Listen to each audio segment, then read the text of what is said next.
Gadis ini terbangun dari rumah sakit. Salah satu matanya berubah menjadi hijau, dan pecahan tak terhitung jumlahnya muncul di depan matanya. Lebih aneh lagi, semua benda di kamar rumah sakit memancarkan pecahan dengan bentuk dan warna yang berbeda. Gadis bernama Choi Eun-sol ini, suatu hari dalam perjalanan pulang dari sekolah, terkejut melihat seorang pria berbaju hitam di dalam rumah. Kedua orang tuanya telah meninggal, dan dia melihat pria berbaju hitam itu mendekat. Eun-sol begitu ketakutan sampai kakinya terasa berat dan tidak bisa bergerak. Dia merasa pria itu berniat buruk terhadapnya. Eun-sol panik melarikan diri dari rumah. Tetapi sayangnya saat menyeberang jalan, dia ditabrak mobil yang melaju kencang dan jatuh ke tanah. Eun-sol yang tak sadarkan diri dibantu oleh pejalan kaki yang memanggil ambulans. Melihat hal itu pria berbaju hitam menghentikan langkahnya dan tidak mengejar lagi. Selama pergelutan barusan, dia telah menarik lencana nama dari seragam Eun-sol dan pasti tidak akan membiarkan Eun-sol yang telah menyaksikan segalanya. Hanya saja dia sedang mencari kesempatan berikutnya. Pada malam yang sama rumah sakit menerima sejumlah besar siswa yang terluka. Ternyata ada sebuah bus mengalami tabrakan.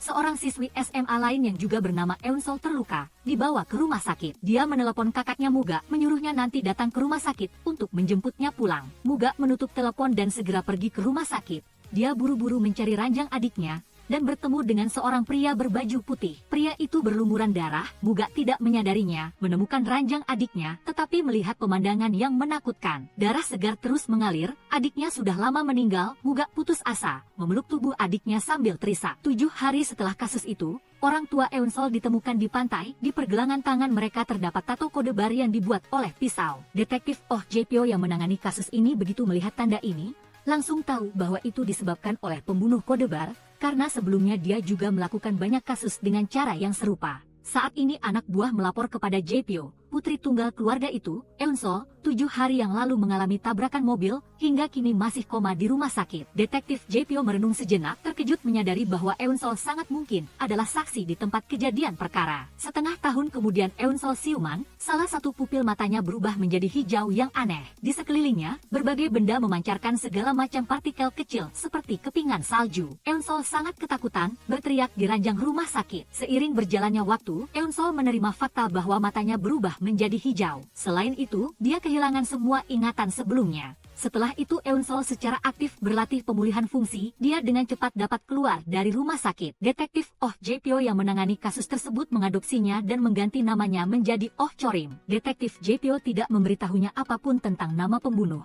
melainkan membiarkannya memulai kehidupan baru dengan nama Chorim dan memberinya kacamata tebal yang sudah disiapkan dokter. Setidaknya itu bisa membuat warna matanya tidak terlalu berbeda di antara keramaian. Chorim setelah keluar dari rumah sakit melanjutkan kehidupan SMA dan perlahan-lahan menerima kemampuan aneh yang dibawa oleh mata birunya, yaitu dapat melihat bau yang abstrak di matanya, berubah menjadi pecahan kecil dengan warna dan bentuk yang berbeda. Hari itu dia datang ke toko kue. Seorang wanita sepertinya telah lupa uangnya di toko. Dia secara khusus kembali bertanya kepada pelayan apakah dia melihatnya. Chorim mengamati wanita itu. Dari tubuhnya memancarkan bau alkohol dan krim tangan beraroma lemon. Pecahan serupa memancar dari bawah topi pelayan. Jelas pelayan itu telah mengambil dompet wanita itu, menunggu wanita itu pergi. Chorim memberi isyarat kepada pelayan untuk mengembalikan dompet kepada wanita itu. Melihat tindakannya terbongkar, pelayan itu mengejar wanita itu dan mengembalikan dompetnya. Dalam sekejap mata sudah beberapa tahun kemudian, Chorim bergabung dengan grup komedi dengan cita-cita menjadi komedian papan atas. Awalnya sebagai junior di grup komedi, dia tidak punya kesempatan tampil di panggung. Namun kali ini audisi yang diselenggarakan oleh ketua grup memberinya kesempatan untuk naik ke panggung. Chorim penuh percaya diri, tetapi sayangnya tidak lama sebelum audisi, rekan mainnya direbut oleh seniornya. Kehilangan rekan main, Chorim terpaksa menjadi pesuruh di grup komedi. Hari itu, dia sedang mengendarai mobil seniornya untuk mengambil makanan, tidak sengaja menabrak Muga yang sedang mengejar penjahat. Setelah adiknya meninggal, Muga menerima pukulan besar dan juga mengubah hidupnya. Dia menggunakan 4 tahun untuk menjadi seorang polisi patroli di distrik Don dan bertekad untuk bergabung dengan tim kejahatan berat untuk secara langsung menyelidiki kasus adiknya. Normalnya, Muga selalu berinisiatif ikut serta dalam penyelidikan kasus tim kejahatan berat, ingin membuat prestasi. Pada saat yang sama, perubahan lain juga terjadi pada Muga, yaitu dia menderita anosmia, hilang indera penciuman dan mati rasa terhadap rasa sakit. Meskipun makan makanan sepanas apapun, atau terluka separah apapun, dia tidak merasakan apa-apa. Melihat Muga terjatuh jatuh keras ke tanah. Chorim sangat panik, tetapi Muga yang menderita mati rasa tidak bereaksi apa-apa. Melihat ada mobil melaju kencang dari jauh, Muga memeluk erat Chorim untuk menghindari mobil. Melihat penjahat semakin lari jauh, Muga melemparkan Chorim ke tanah, mengendarai mobil kecilnya mengejar. Melihat pria itu lari ke dalam sebuah gedung besar, keduanya juga turun dari mobil dan masuk. Saat ini Chorim menoleh, melihat dengan jelas pecahan bau yang memancar dari sepeda motornya. Kemudian Chorim mengikuti pecahan bau itu, melacak jejak penjahat dan memimpin Muga ke sebuah kamar mandi pria, agar Muga dapat menangkap penjahat itu dengan tepat. Chorim juga menyamar menyelinap ke kamar mandi pria, sekaligus berakting dengan Muga untuk mengalihkan perhatian dan mencari bau pria itu. Akhirnya membantu Muga berhasil menangkap penjahat itu. Bagaimanapun juga barusan Chorim mengendarai mobil menabrak Muga untuk menghindari masalah di kemudian hari. Chorim membawa Muga ke rumah sakit untuk pemeriksaan. Chorim secara pribadi pergi berbicara dengan dokter. Dokter mengatakan keanehan, dia terluka seharusnya kesakitan berteriak-teriak. Namun, Muga tidak menunjukkan reaksi apapun, sangat mungkin menderita mati rasa terhadap rasa sakit. Setelah selesai pemeriksaan, keduanya pergi, sekali lagi bertemu dengan pria berbaju putih. Pria itu bekerja di rumah sakit ini. Melihat Chorim pergi, dia merasa sangat familiar, berdiri di samping jendela memperhatikan Chorim pergi menjauh. Keduanya karena masalah kompensasi kerusakan mobil lalu pergi ke kedai kopi untuk berbicara dan bertukar informasi kontak. Muga sangat ingin tahu tentang bagaimana Chorim menemukan penjahat itu. Chorim tidak ingin mengungkapkan kemampuan spesialnya, berbohong bahwa dia hanya mengikuti indera keenam yang kuat untuk mencari. Muga tertipu, mengambil cangkir minuman panas di depannya untuk diminum. Chorim menyesap sedikit langsung lidahnya terbakar. Muga dengan wajah tanpa ekspresi, menghabiskan cangkir minuman dalam sekali teguk. Tepat saat akan berpisah, seorang pejalan kaki tiba-tiba menghentikan Chorim yang amnesia, memanggil nama aslinya Choi Eun-sol. Eun-sol yang kini hidup dengan nama Chorim, salah paham mengira orang itu salah orang, mendengar lagi nama adiknya. Muga tidak bisa menahan matanya memerah, karena adik perempuannya Eun-sol adalah keberadaan paling indah dalam hidupnya, dan juga luka yang tak terhapuskan di hatinya. Setelah orang itu pergi, Muga baru menanyakan nama Chorim. Saat inilah Chorim baru ingat, sebelumnya dia hanya meninggalkan nomor telepon, lalu menulis nama Chorim di kertas memo. Setelah itu melambaikan tangan perpisahan kepada Muga. Keesokan harinya, Muga datang ke tim kejahatan berat, dengan alasan dia telah menangkap penjahat kemarin meminta bergabung dengan tim kejahatan berat. Kepala detektif sama sekali tidak memperhatikan sedikit pun jasa ini, membuat Muga sepenuhnya mengabaikan pemikiran itu. Kapten dengan sengaja memberikan kasus yang belum terpecahkan, menyerahkannya kepadanya dan secara terus terang mengatakan jika Muga bisa memecahkan kasus itu dalam waktu 10 hari, maka dia akan diizinkan bergabung dengan tim kejahatan berat. Jika tidak bisa memecahkan kasus itu, maka jangan pernah mengungkit masalah ini lagi. Muga langsung setuju, tetapi ketika kembali ke kantor polisi, rekan-rekannya setelah mengetahui hal ini, secara terus terang mengatakan bahwa Muga telah masuk perangkap kapten. Karena kasus ini adalah kasus terbengkalai yang terkenal di kantor polisi, Muga pasti tidak bisa menemukan kebenaran dalam waktu 10 hari. Merasa dipermainkan, Muga merasa sangat kesal. Setelah pulang kerja langsung pergi ke restoran untuk makan sepuasnya. Pada saat itu dia terus menerima pesan dari Chorim, ternyata Chorim juga sedang dalam masalah. Setelah dia mengendarai mobil yang rusak kembali ke grup komedi, dia dimarahi habis-habisan oleh seniornya dan diminta Chorim bertanggung jawab memperbaiki mobil. Ini masih bukan hal yang paling merepotkan. Tepat ketika Chorim bersiap mengendarai mobil untuk memperbaikinya, ketua grup memanggilnya. Ketua grup melihat Chorim selalu sibuk di luar, curiga dia tidak mempersiapkan diri dengan baik untuk audisi kali ini. Mendengar itu Chorim langsung menyangkal, berbohong bahwa dia sudah menemukan orang baru untuk dijadikan rekan main. Pertunjukan sudah dipersiapkan, ketua grup setengah percaya setengah tidak, menjadwalkan Chorim besok membawa rekan main untuk mencoba tampil bersama grup. Jika Chorim tidak bisa melakukannya maka dia akan diusir dari grup komedi. Kebohongan ini membuat Chorim berada dalam kesulitan. Hanya dalam 1 hari singkat, kemana dia harus mencari rekan main. Setelah membawa mobil untuk diperbaiki, Chorim mengeluarkan ponselnya, hendak mengirim pesan perkiraan biaya perbaikan kepada Muga. Tiba-tiba teringat hari itu di kamar mandi pria. Untuk menyembunyikan Chorim yang berpura-pura menjadi pria, Muga berpura-pura mereka adalah teman lama yang sudah lama tidak bertemu. Akting Muga sangat halus, mungkin dia bisa menjadi rekan mainnya. Lalu Chorim membuat janji bertemu Muga, mengusulkan agar dia tampil komedi bersamanya di atas panggung. Tetapi Muga saat ini sama sekali tidak berminat untuk tampil. Di benaknya hanya terpikir bagaimana caranya bergabung dengan tim kejahatan berat. Sikapnya sangat kasar mengusir Chorim pergi. Tak disangka Chorim yang baru saja pergi menerima pesan dari Muga. Ternyata Muga ingin mengirimkannya kepada kapten, mengatakan kasus terbengkalai itu terlalu sulit baginya. Apakah mungkin mengganti ujian kali ini dengan kasus lain? Tetapi salah kirim ke Chorim. Setelah mengetahui kegelisahan Muga, Chorim setuju membantu Muga memecahkan kasus. Sebagai imbalannya Muga harus bekerja sama dengannya untuk tampil komedi. Keduanya sama-sama diuntungkan. Mendengar itu, Muga teringat terakhir kali Chorim melacak dengan tepat. Merasa sedikit tergugah, dia pun menyetujui usulan Chorim. Pada saat yang sama dia ingin tahu kemampuan apa sebenarnya yang Chorim gunakan untuk melacak penjahat. Chorim berpikir sangat lama, memutuskan untuk mengungkapkan rahasianya. Dia mengandalkan mata untuk melihat pecahan bau. Dari situ melacak jejak musuh untuk membuktikan perkataannya bukan tanpa dasar. Chorim secara proaktif menariknya pergi untuk melakukan eksperimen. Muga bersembunyi di tempat tinggi mengamati Chorim. Hanya terlihat Chorim mengikuti pecahan bau, berjalan kembali di jalur yang Muga lewati. Selanjutnya, Chorim menutup hidungnya memilih cangkir yang berisi permen. Chorim mengamati, cangkir nomor 2 memancarkan pecahan bau peppermint. Memilih cangkir yang tepat, putaran berikutnya tingkat kesulitannya meningkat. Hidung Chorim dijepit, berdiri di luar pintu memilih cangkir yang benar. Setelah percobaan, Muga akhirnya percaya bahwa Chorim dapat melihat bau. Malamnya, Chorim memberikan Muga buku catatan skenario miliknya,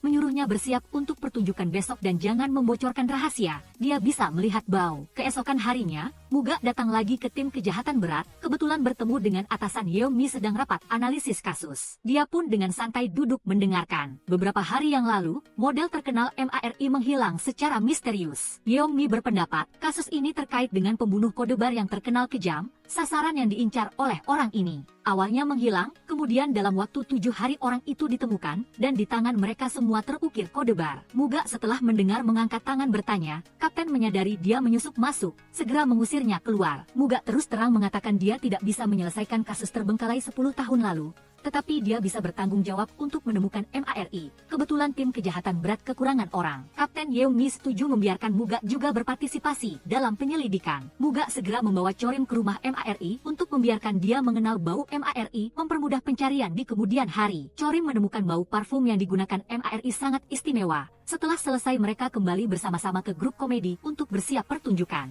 Setelah naik ke panggung, keduanya menjiwai akting mereka, tetapi ketua grup yang duduk di bawah panggung sama sekali tidak berekspresi. Setelah mendengarkan beberapa bagian dia buru-buru berteriak berhenti, langsung mengatakan kualitas koreografi pertunjukan Chorim buruk. Sebaliknya, akting Muga tidak buruk, dengan cepat sudah 7 hari sejak MARI menghilang. Tetapi polisi masih belum menemukan tubuhnya. Tepat pada saat ini, di sebuah motel, tiba-tiba muncul catatan konsumsi kartu kredit MARI. Muga dan 2 polisi segera bergegas ke motel. Ternyata seorang pejalan kaki menemukan dompet MARI. Polisi menyerahkan dompet itu kepada Muga untuk dibawa kembali ke kantor polisi untuk diperiksa. Namun sebelum dibawa kembali ke kantor polisi, Muga mencari kesempatan untuk diam-diam menunjukkannya kepada Chorim. Chorim melihat banyak bau amis dari dompet itu, membuktikan dompet ini mungkin telah terendam air lama. Muga segera melaporkan petunjuk ini kepada kapten, tetapi tidak ada seorang pun yang mau mempercayainya. Chorim melihat hutan di sekitar motel untuk mencari, sedangkan Muga hanya bisa menarik Chorim bersama-sama menuju ke arah sebaliknya, ke arah sungai untuk mencari. Keduanya berjalan menyusuri jalan panjang. Muga tiba-tiba memperhatikan di jalan ada jejak tabrakan mobil. Dia memanggil Chorim kembali, ingin menganalisis bersama. Chorim tiba-tiba menatap lereng di pinggir jalan, mengatakan arah itu memancarkan bau parfum MARI. Muga melihat ke arah mata Chorim, hanya terlihat lereng di pinggir jalan langsung menuju ke sungai. Chorim yakin MARI ada di bawah sungai, dia melangkah ke tepi lereng, tidak hati-hati terpeleset. Untungnya Muga tepat waktu memeluknya. Setelah itu Muga menceritakan hal ini kepada rekan kerjanya. Benar saja tim penyelamat menemukan mobil MARI di dasar sungai. Tubuhnya ada di dalam mobil. Yeongmi bergegas ke tempat kejadian. Dia menarik lengan baju MARI. Di pergelangan tangannya tergurat kode bar yang mengerikan. Kepala polisi juga datang ke tempat kejadian. Dia memerintahkan pembentukan tim investigasi khusus untuk kasus ini. Dengan Yeongmi sebagai kapten, dalam situasi mendesak Yeongmi mengusulkan untuk menambah 1 anggota, yaitu Muga, orang yang menemukan tubuh MARI setelah meninggalkan tempat kejadian. Yeongmi mencari detektif Oh Jae-pyo. Setelah mengadopsi Chorim dia telah mengundurkan diri sebagai polisi, saat ini bekerja sebagai penjaga keamanan di sebuah gedung. Yeongmi ingin tahu keberadaan gadis yang selamat tahun itu, yang juga adalah Chorim. Menurut apa yang Yeongmi tahu, hanya Jae-pyo yang tahu di mana gadis itu berada sekarang. Jae-pyo menegaskan bahwa gadis Eun-sol tahun itu sudah meninggal, dan dia tidak bisa membantu lebih jauh. Yeongmi hanya bisa pamit lebih dulu. Barulah ketika Yeongmi pergi, di wajah Jae-pyo terlihat ekspresi khawatir. Yang juga sedang menyelidiki keberadaan Eun-sol adalah pria berbaju putih, yang adalah Direktur Kwon Jae-hye. Sejak pertemuan tergesa-gesa dengan Chorim di rumah sakit terakhir kali, wajahnya yang sangat mirip dengan Eun-sol telah membuat Direktur Kwon Jae-hye gelisah. Untuk menyelidiki apakah dia adalah orang yang lolos tahun itu atau tidak, Direktur Kwon Jae-hye secara khusus membeli tiket pertunjukan grup komedi Chorim, ingin datang melihat dengan jelas. Di sisi lain, Muga datang ke restoran pacar MARI, Koki Kwon Jae-hye, untuk melakukan penyelidikan interogasi. Kebetulan teman baik Koki adalah Direktur Kwon Jae-hye juga datang ke sana.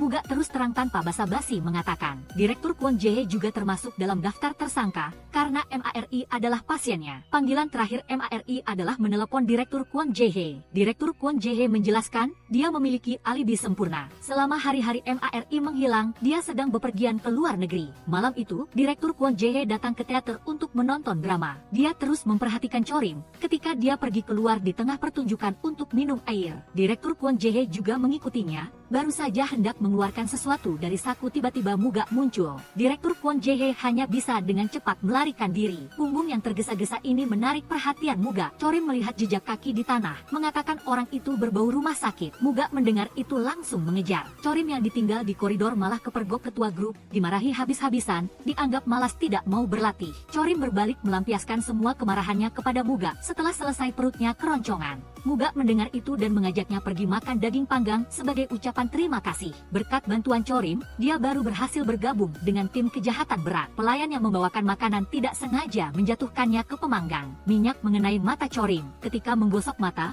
lensa kontak Chorim tanpa sengaja jatuh, memperlihatkan warna asli mata yang bisa melihat bau. Anak kecil di sebelahnya melihat mata hijau Chorim, berteriak keras bahwa Chorim adalah monster. Tatapan aneh orang-orang di sekitar membuat Chorim sangat tidak nyaman. Dia mengambil tasnya dan lari keluar dari restoran. Muga melihat itu buru-buru mengambil lensa kontak yang jatuh di tanah lalu mengejar. Dia menarik Chorim kembali, terus terang mengatakan tidak perlu bersembunyi karena masalah ini. Karena dia juga orang yang tidak biasa, tetapi dia tidak pernah menghindari karakteristik ini. Setelah itu keduanya duduk di tepi sungai. Muga menceritakan kisah setelah satu-satunya adik perempuannya meninggal secara tidak wajar. Semangatnya panik juga pingsan saat sedang melakukan pekerjaan menyelam. Setelah diselamatkan, dia kehilangan semua indera, tidak merasakan sakit, juga tidak bisa mencicipi rasa makanan. Curahan hati Muga membuat suasana hati Chorim jauh lebih baik. Berganti mengajak Muga berlatih pertunjukan bersama, karena audisi akan berlangsung besok. Audisi ini sangat penting bagi Chorim karena detektif Oh Jae-pyo awalnya menentang dia bekerja di grup komedi. Jika kali ini tidak lulus audisi, dia hanya bisa menyerah pada pekerjaan yang disukainya ini. Keesokan harinya, Muga secara khusus meluangkan waktu untuk audisi, tetapi tiba-tiba menerima tugas pekerjaan. Ternyata setelah polisi memeriksa jenazah MARI, mereka menemukan bukti baru, yaitu kalung kunci di dalam perut MARI. Yeongmi segera memberikan tugas, menyuruh Muga mencari Direktur Kwon Jae-hye untuk mendapatkan catatan medis perawatan MARI. Setelah bertemu, keduanya masih saling berhadapan. Muga berpendapat alibi Direktur Kwon Jae-hye terlalu sempurna. Sebaliknya, itu semakin mencurigakan. Awalnya setelah mendapatkan catatan medis sudah selesai, tak disangka Yeongmi malah sementara memberinya tugas baru.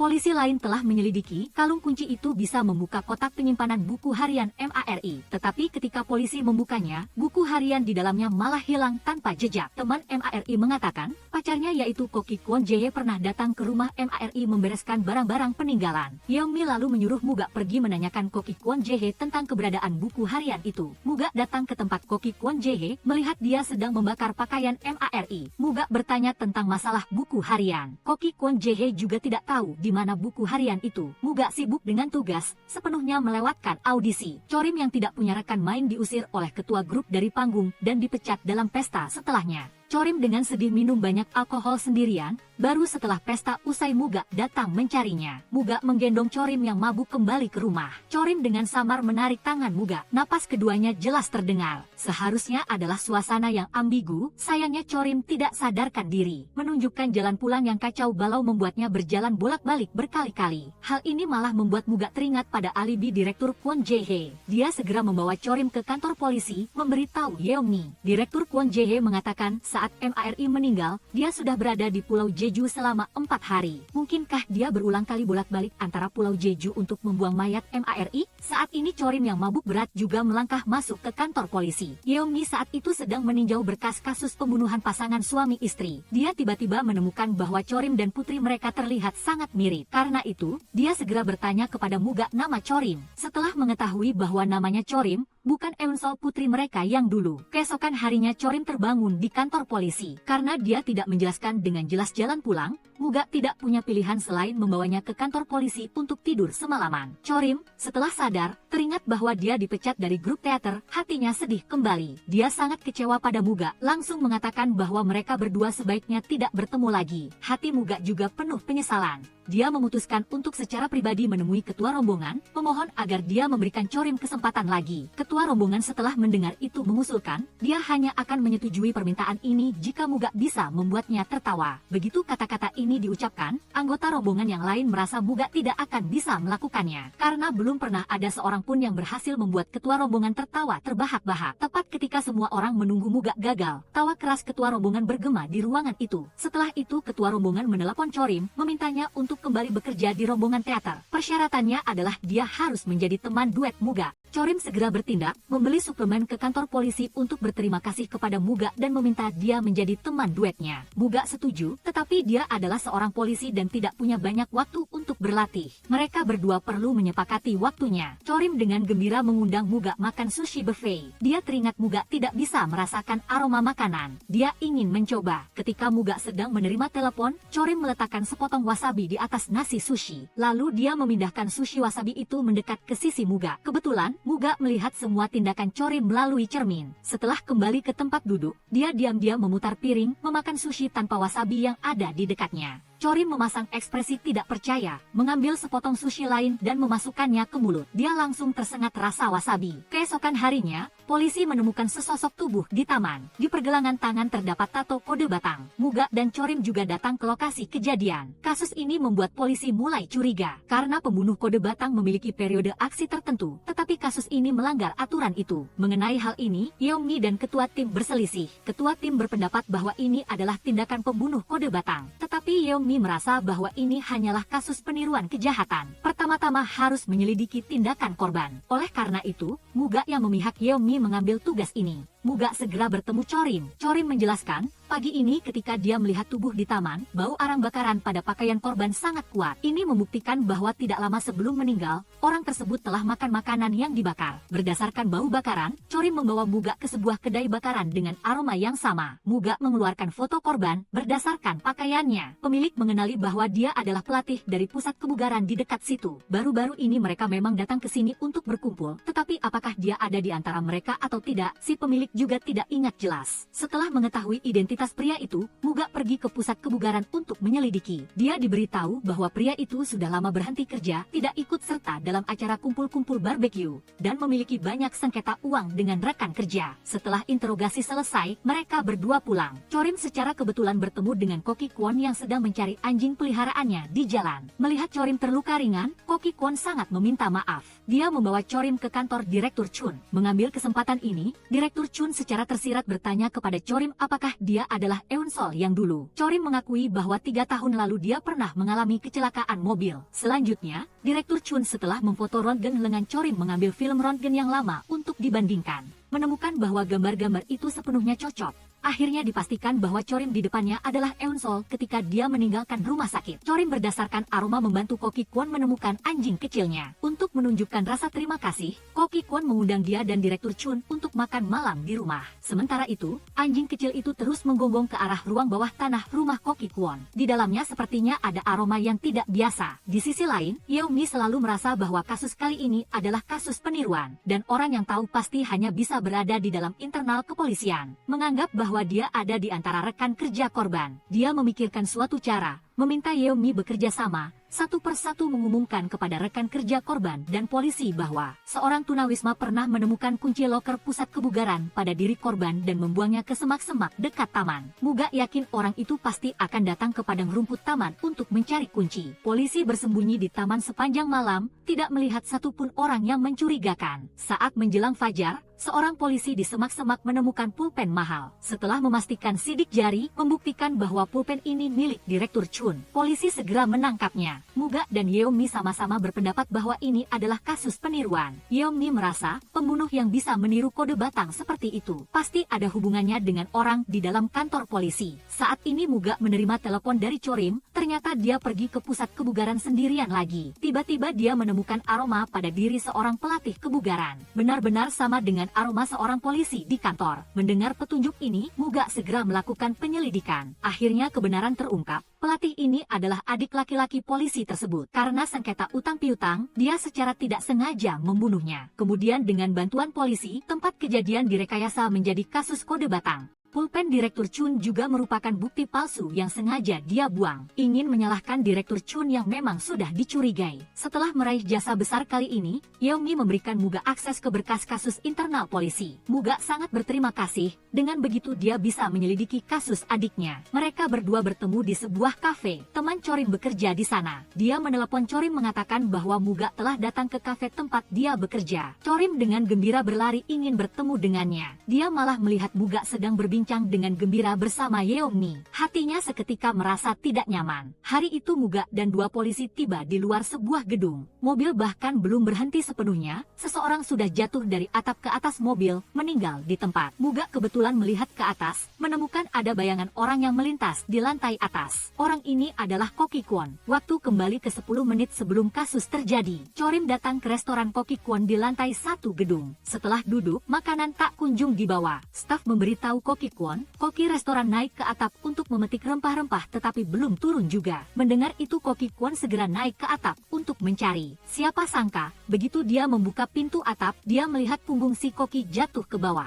Polisi setelah mengetahui kejadian itu, segera menangkap Koki Kwon. Chorim mendengar polisi mengatakan Koki itu meninggal karena luka di leher. Tetapi dia memperhatikan bahwa pada kedua tangan Koki Kwon tidak ada aroma pada leher Koki. Sebaliknya, seorang pria berkacamata lain di restoran. Aroma di tangannya benar-benar sama dengan aroma di leher Koki. Chorim segera menyampaikan penemuan ini kepada Muga. Dia yakin Koki Kwon sama sekali bukan pelaku. Muga ingat dengan jelas. Pada saat Koki jatuh ke bawah, dia mendongak dan melihat wajah Koki Kwon. Oleh karena itu, dia masih penuh keraguan terhadapnya. Kali ini Muga tidak mengikuti pendapat Chorim. Setelah mereka berdua bertemu sebentar, dia bergegas kembali ke kantor polisi. Setelah bertemu Koki Kwon sekali, Muga mengungkapkan kepercayaan Chorim terhadapnya. Ditambah dengan perhatiannya terhadap anjing kecilnya. Setelah itu Koki Kwon pun meminta Chorim malam ini membawa pulang anjing itu untuk membantunya merawat. Chorim datang ke rumah Koki Kwon dan melihat 3 kotak kayu di samping sofa, penuh dengan aroma parfum MARI. Dia berpikir lagi, Koki Kwon adalah pacar MARI. Tidak aneh jika di rumahnya ada aroma MARI. Tepat ketika Chorim menggendong anjing itu dan hendak pergi, dia bertemu Direktur Chun di pintu. Ternyata Koki Kwon juga meminta Direktur Chun datang ke rumahnya untuk mengambil kotak kayu yang di tengah dari 3 kotak. Alasannya adalah di dalamnya terdapat buku akuntansi rahasia restoran. Koki Kwon tidak ingin ditemukan oleh polisi, sedangkan Chorim untuk membuktikan bahwa Koki Kwon tidak bersalah, mulai mencari aroma mugwort dari pria berkacamata. Setelah mencari ke banyak tempat tanpa hasil, dia tiba-tiba bertemu pria berkacamata di pinggir jalan. Chorim mengikutinya sendirian, tetapi ketahuan oleh pria itu. Panik, Chorim segera mengirim pesan meminta bantuan kepada Muga, kemudian bersembunyi di toilet. Sayangnya dia tetap dikejar dan dikuasai oleh pria berkacamata itu.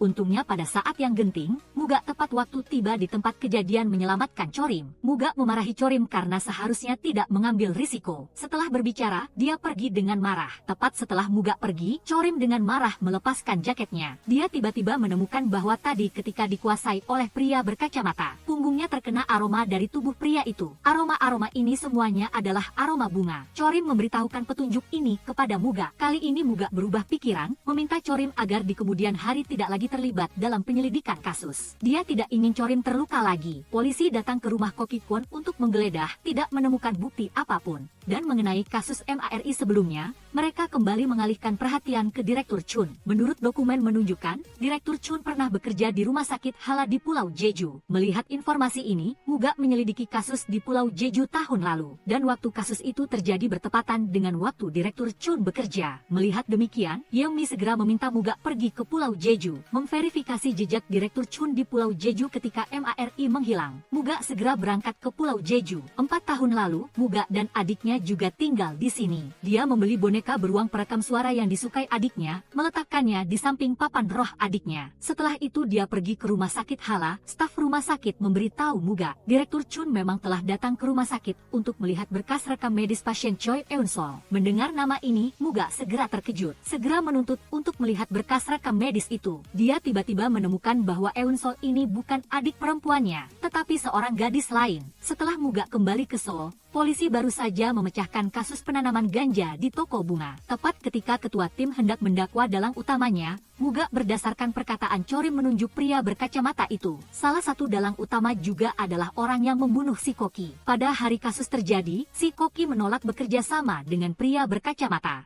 Dia sejenak emosi menyerang si Koki dan merekayasa tempat kejadian menjadi kasus bunuh diri. Sedangkan Koki Kwon, kebetulan dia naik ke atap menjadi tersangka. Muga menganalisis satu persatu dan berhasil memecahkan kasus ini. Malam harinya, Muga menceritakan kepada Yeongmi tentang penyelidikannya di rumah sakit Hala. Mengatakan bahwa Direktur Chun datang ke Pulau Jeju adalah untuk melihat berkas rekam medis Eun-sol. Yeongmi mendengar itu mengatakan kepada Muga, Eun-sol adalah putri dari pasangan suami istri itu. Juga merupakan satu-satunya orang yang selamat yang pernah melihat pembunuh kode batang. Muga menghubungkan dua hal itu dan akhirnya tersadar. Ternyata hari itu ada dua gadis bernama Eun-sol yang dibawa ke rumah sakit Hala. Pembunuh kode batang karena ingin menyingkirkan Eun-sol datang ke rumah sakit. Dia malah secara tidak sengaja salah membunuh adik perempuannya yang memiliki nama yang sama. Kenyataan ini membuat Muga sangat marah. Dia kehilangan akal sehatnya menerobos masuk ke kantor Direktur Chun. Mengatakan kepada Direktur Chun bahwa dia telah salah mengenali orang, menyebabkan adik perempuannya meninggal selamanya. Dari ekspresi Direktur Chun, tampaknya dia menunjukkan keraguan yang besar terhadap kata-kata ini. Yeongmi bergegas mengejar, menarik Muga pergi, memarahinya dengan marah, menyuruhnya untuk membedakan dengan jelas antara perasaan pribadi dan penyelidikan kasus. Jangan karena emosi kehilangan kesempatan untuk menyelidiki kasus. Pada saat yang sama, Chorim mengembalikan anjing kecil itu kepada Koki Kwon.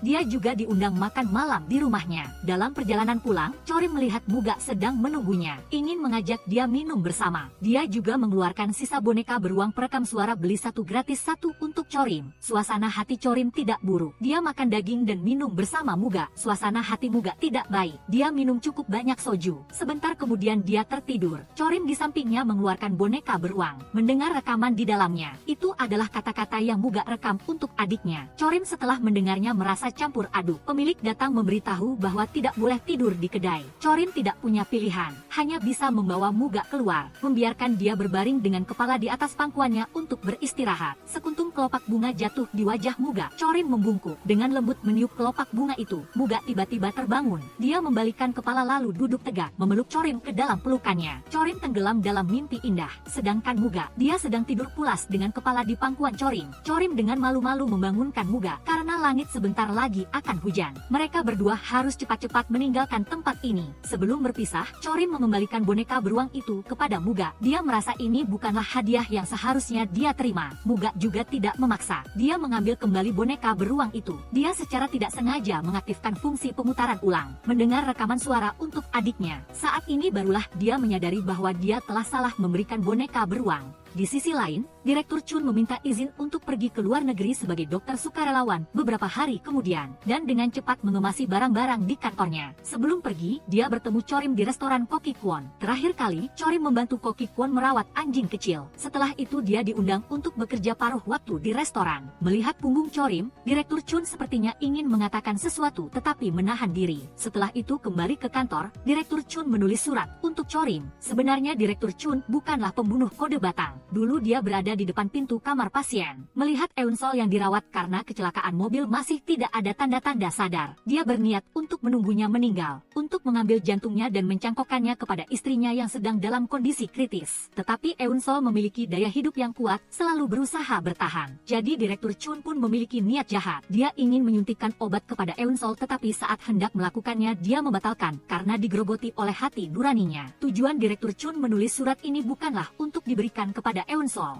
hanya ingin bertobat atas pikiran jahatnya. Sayangnya, setelah selesai menulis surat ini, surat itu salah diambil oleh perawat bersama dengan buku-buku yang harus dikirim dimasukkan ke dalam kotak karton. Kotak buku ini sebelumnya dipinjam Direktur Chun dari tempat Koki Kwon. Saat ini Chorim sedang bekerja di kedai Koki Kwon. Muga datang ke restoran, meminta maaf karena salah paham padanya terakhir kali. Saat berbicara, Muga menerima telepon dari Direktur Chun. Mereka berdua membuat janji untuk bertemu di gereja malam nanti. Koki Kwon ketika sampai di rumah, melihat Direktur Chun sedang memegang kotak kayu yang terakhir kali di depan pintu rumahnya. Koki Kwon melihat jari tangannya terluka. Direktur Chun malah mengatakan itu hanya luka kecil. Setelah mengembalikan kotak kayu itu, dia bergegas mengendarai mobil pergi. Koki Kwon membawa kotak kayu itu ke dalam rumah. Dibuka, di dalamnya semua adalah buku harian MARI yang hilang, bukan buku akuntansi seperti yang dia katakan. Koki Kwon mengambil satu buku dan mulai membaliknya untuk membaca. Dia melihat noda darah segar di halaman terakhir. Dia segera berubah ekspresi menjadi ganas. Ini membuktikan bahwa Direktur Chun telah membalik-balik buku harian ini. Benar saja, Direktur Chun ketika menunggu Koki Kwon memang membuka buku harian itu. Dan di halaman terakhir, dia melihat foto kode batang di pergelangan tangan. Dia terkejut, saat itulah dia bergegas pergi. Direktur Chun menyadari Koki Kwon adalah pembunuh kode batang. Dia harus menceritakan hal ini kepada Muga agar dia melindungi Chorim. Malam hari Direktur Chun datang ke gereja menunggu Muga, tetapi yang datang malah Koki Kwon. Hingga Muga tiba di gereja, di dalamnya sudah tidak terlihat bayangan Direktur Chun lagi. Muga tidak memperhatikan, menunggu sebentar lalu meninggalkan gereja. Keesokan harinya adalah hari libur kantor polisi. Seluruh tim kejahatan berat membawa Chorim bersama-sama datang ke kedai ayam bakar untuk makan sepuasnya. Ketika semua orang sudah kenyang dan mabuk serta bersiap untuk pergi, Chorim memperhatikan pemilik kedai terburu-buru membawa sebuah baskom besar melewatinya. Dari tubuhnya tercium aroma uang. Seorang rekan kerja lain juga dengan penasaran berkata, kedai ini jelas terlihat cukup besar dari luar, tetapi ruang pribadi di dalamnya sempit. Muga menggabungkan perkataan kedua orang itu, menduga bahwa di sini mungkin ada kasino rahasia di bawah tanah. Setelah berbicara, tim kejahatan berat memanggil bantuan dan memulai aksi.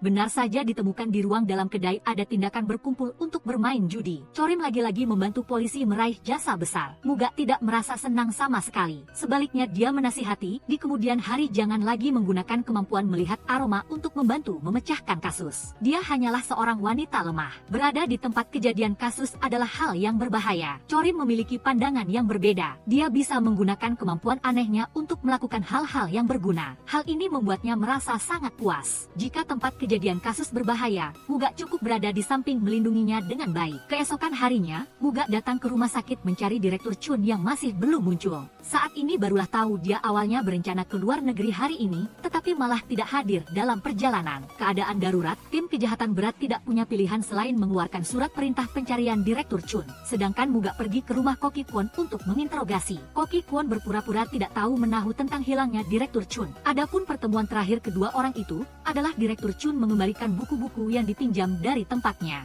Saat ini Koki Kwon masih belum melihat surat itu. Setelah selesai bertanya, Muga bertemu Chorim di kafe. Seorang idola terkenal kebetulan ada di kafe. Chorim mengantri mendapatkan tanda tangan idola itu. Muga melihat tanda tangan yang seperti ceker ayam, sama sekali tidak mengerti apa yang tertulis. Dia membalik buku catatan itu, saat ini barulah dia melihat jelas tanda tangan itu. Terinspirasi dari tanda tangan, Muga setelah kembali ke kantor polisi, membalik ke kiri dan ke kanan kode batang di pergelangan tangan korban. Dia tiba-tiba menemukan bahwa kode batang itu semuanya nyata. Semuanya adalah kode batang buku. Setelah mengetahui bahwa setiap kali dia bertindak terhadap seseorang dia mengubah mereka menjadi buku, Muga kemudian berdasarkan nomor kode batang sebelumnya menyimpulkan nomor seri korban berikutnya. Pada saat yang sama Koki Kwon datang ke ruang bawah tanah rumahnya, mencetak nomor seri yang baru saja diucapkan Muga dengan tepat, menempelkannya di belakang sebuah buku. Buku ini berbeda dari nama dan tahun lahir tahun meninggal Direktur Chun. Polisi berdasarkan nomor seri kode batang, melacak sebuah perusahaan penerbitan yang sesuai yang telah bangkrut. Selain itu Muga juga mengajukan satu poin penting lainnya dalam kasus MARI,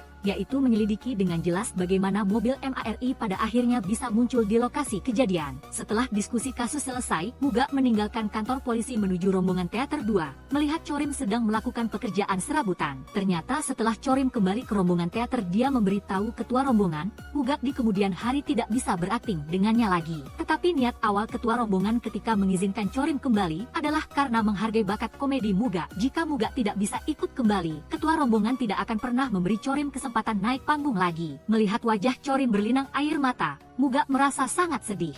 Oleh karena itu, malam itu dia menjemput Chorim untuk pergi makan kaki babi super pedas bersama, membiarkannya punya alasan untuk menangis puas karena rasa pedas. Selama makan, Muga memperhatikan mobilnya ditarik karena parkir di tempat yang salah. Agar tidak mengganggu Chorim menikmati hidangan lezat, dia tidak bersuara, melanjutkan makan bersama Chorim dengan gembira. Setelah selesai makan, mereka berdua tidak punya mobil, berjalan kaki pulang bersama menyusuri jalan. Saat inilah Muga baru bertanya kepada Chorim mengapa dia memberitahu ketua rombongan bahwa di kemudian hari dia tidak akan ikut tampil lagi. Chorim berkata, karena terakhir kali dia melihat Muga suasana hatinya tidak baik, minum cukup banyak alkohol, merasa dia sekarang tidak cocok dengan suasana hati yang lucu. Jadi dia secara sepihak membuat keputusan untuk Muga. Namun Muga menyatakan ingin berakting komedi dengannya, sekaligus juga ingin terus menyelidiki kasus bersama Chorim. Adapun masalah keselamatan Chorim, dia akan berusaha sekuat tenaga untuk melindunginya. Mendengar perkataan Muga, perubahan tak terduga ini membuat Chorim sangat gembira. Pukul 10 malam, Koki Kwon mulai mengurus tubuh Direktur Chun. Pertama-tama dia datang ke restoran,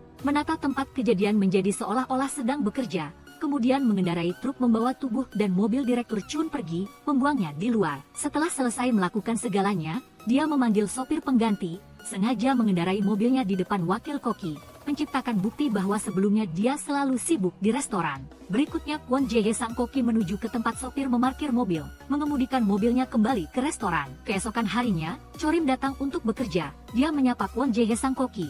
Sepertinya yang bersangkutan ragu sejenak sebelum mengenalinya. Kwon Jae-hye sang koki mengakui ia menderita buta wajah, sekaligus meminta Chorim membantunya lebih banyak dalam berinteraksi sosial di masa mendatang. Chorim dengan senang hati setuju. Bersamaan dengan itu, teman Chorim bernama ARI mendapat masalah besar. ARI dan satu karyawan paruh waktu lainnya dituduh oleh bos mereka menggelapkan sejumlah besar uang toko. Namun karyawan paruh waktu itu memiliki alibi, mengatakan kemarin ia sedang berlibur bersama pacarnya dan memiliki foto di akun media sosialnya sebagai bukti. Chorim mendapat berita dan buru-buru datang ke kantor polisi. Sekilas ia melihat aroma yang disebabkan oleh peningkatan suhu tubuh pada karyawan itu, membuktikan bahwa ia sedang berbohong, menghadapi tuduhan yang tidak dapat dibela oleh ARI. Untuk membuktikan ARI tidak bersalah, Chorim mengajak Muga ke pinggiran kota, mengikuti kembali tempat-tempat yang telah dikunjungi karyawan paruh waktu itu dan pacarnya, kemudian mengambil foto dari sudut pandang serupa, berusaha menemukan celah dalam foto mereka. Di antaranya ada foto berciuman, keduanya terus mendekat,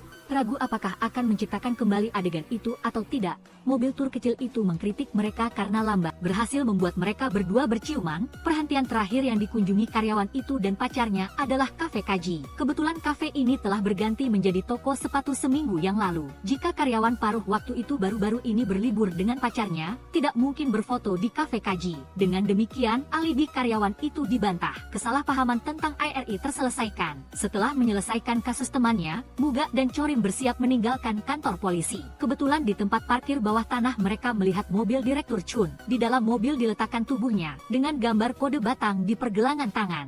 Hal ini mengejutkan semua orang, tak disangka target utama kecurigaan justru menjadi korban. Chorim mendekati tubuh Direktur Chun, melihat bahwa di tubuhnya selain bau alkohol, juga ada aroma yang belum pernah ia lihat sebelumnya. Polisi segera mengambil rekaman kamera pengawas tempat parkir, menemukan pengemudi sewa yang mengemudikan mobil ke sini. Pengemudi sewa itu bersaksi bahwa ia menerima telepon permintaan kemarin. Seseorang menyuruhnya mengemudikan mobil Direktur Chun dari tepi danau pemancingan kembali ke kantor polisi. Polisi di tempat parkir segera pergi ke danau pemancingan. Seorang warga yang tinggal di dekat sana memberitahu mereka, mobil itu sudah diparkir di sana sejak tadi malam. Kwon Jae-hye sang koki sudah siap menghadirkan wakil koki sebagai saksi. Dia hanya meninggalkan restoran selama 40 menit tadi malam. Dengan demikian, Kwon Jae-hye sang koki sama sekali tidak mungkin pergi bolak-balik ke danau pemancingan. Oleh karena itu, alibinya ditetapkan. Muga juga melalui perawat rumah sakit Direktur Chun, mengetahui bahwa sebelum bepergian ke luar negeri dia telah menyewa sebuah kontainer di dermaga untuk menyimpan barang-barang yang tersisa. Muga bergegas untuk memeriksa. Tak disangka Kwon Jae Sang Koki sudah lebih dulu tiba di sini untuk mencari 2 buku Direktur Chun. Selama waktu dia menahan Direktur Chun,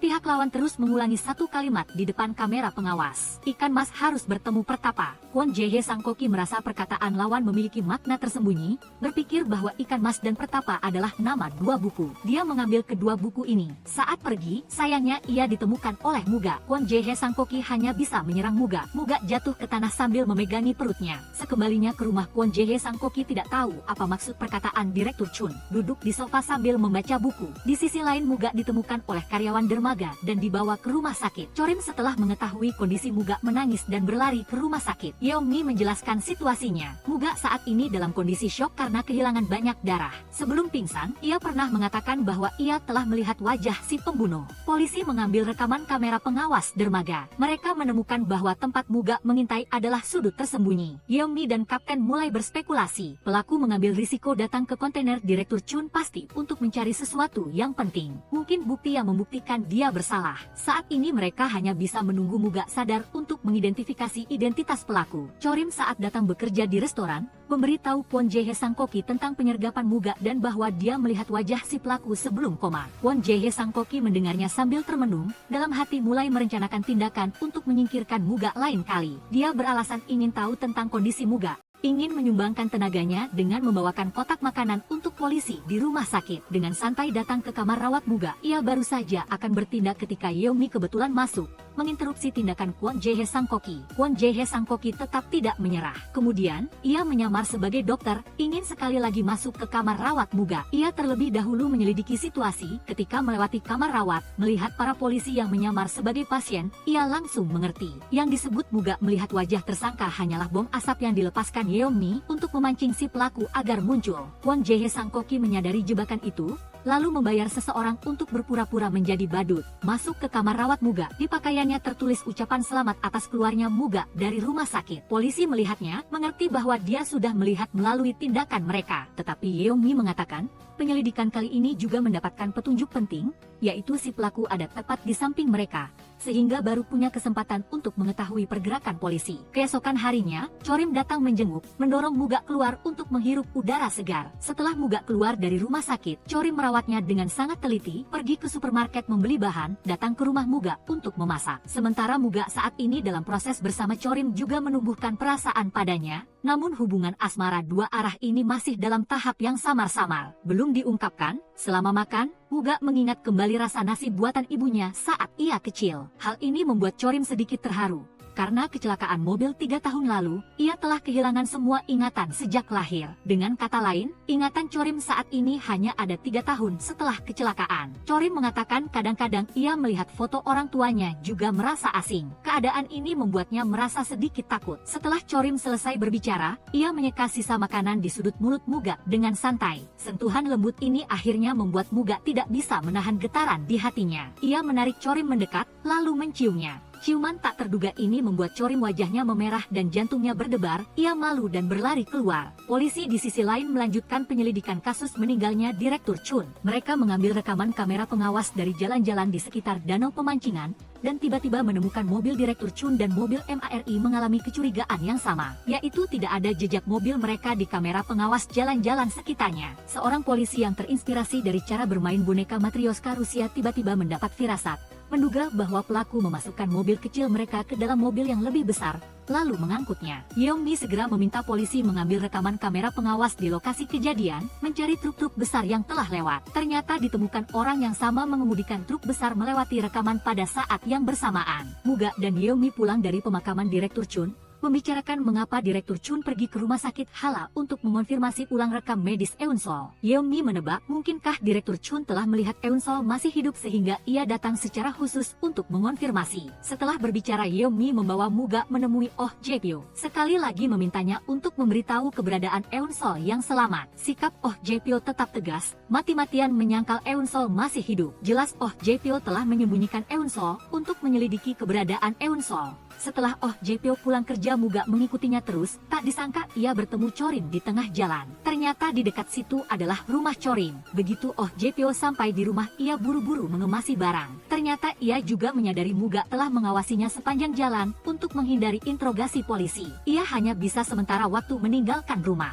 Tengah malam Kwon Jae-hye sang koki di rumah membalik-balik buku harian yang ditulis Direktur Chun ketika ditahan olehnya. Tiba-tiba ia membaca puisi yang tersembunyi di balik huruf pertama baris Direktur Chun. Isi utamanya adalah kalimat, "Saksi masih hidup." Kwon Jae-hye sang koki langsung teringat pada Eun-sol 3 tahun lalu. Ia menduga Direktur Chun pasti memiliki bukti tertentu. Kwon Jae-hye sang koki sekali lagi masuk ke kontainer Direktur Chun. Di dalamnya, ia menemukan dan memotret foto röntgen Eun-sol sebelumnya. Ia juga ingin mencari tahu identitas saksi ini saat ini. Setelah tahu Eun-sol masih hidup, Kwon Jae-hye sang koki mengeluarkan buku-buku milik orang tua gadis itu. Di dalamnya semua adalah buku harian yang ditulis Ibu Eun-sol tentangnya saat ditahan, termasuk cara memasak sup rumput laut yang paling disukai Eun-sol. Di dalam buku juga terselip kartu nama Eun-sol. Kwon Jae-hye sang koki masih ingat. Malam itu ia perlahan mendekati Eun-sol, tetapi karena buta wajah ia tetap tidak bisa melihat wajah Eun-sol dengan jelas, yang menyebabkan dia berdasarkan nama salah menyerang adik Muga. Kwon Jae-hye sang koki melihat resep masakan dan memikirkan cara yang bagus. Dia mengonfirmasi kepada direktur stasiun TV. Dalam acara besok, hidangan yang ia buat adalah sup rumput laut. Keesokan harinya, Kwon Jae-hye sang koki membawa Chorim juga ke stasiun TV. Dan setelah acara selesai, ia memberikan sup rumput laut yang telah dimasak untuk dibawa pulang oleh Chorim. Malam itu, Chorim mengundang Muga datang ke rumah untuk makan bersama. Begitu Chorim meminum sup rumput laut itu, rasa yang familiar ini tiba-tiba menyentuh lubuk hatinya. Chorim meneteskan air mata. Ia juga tidak tahu mengapa ia menjadi seperti itu.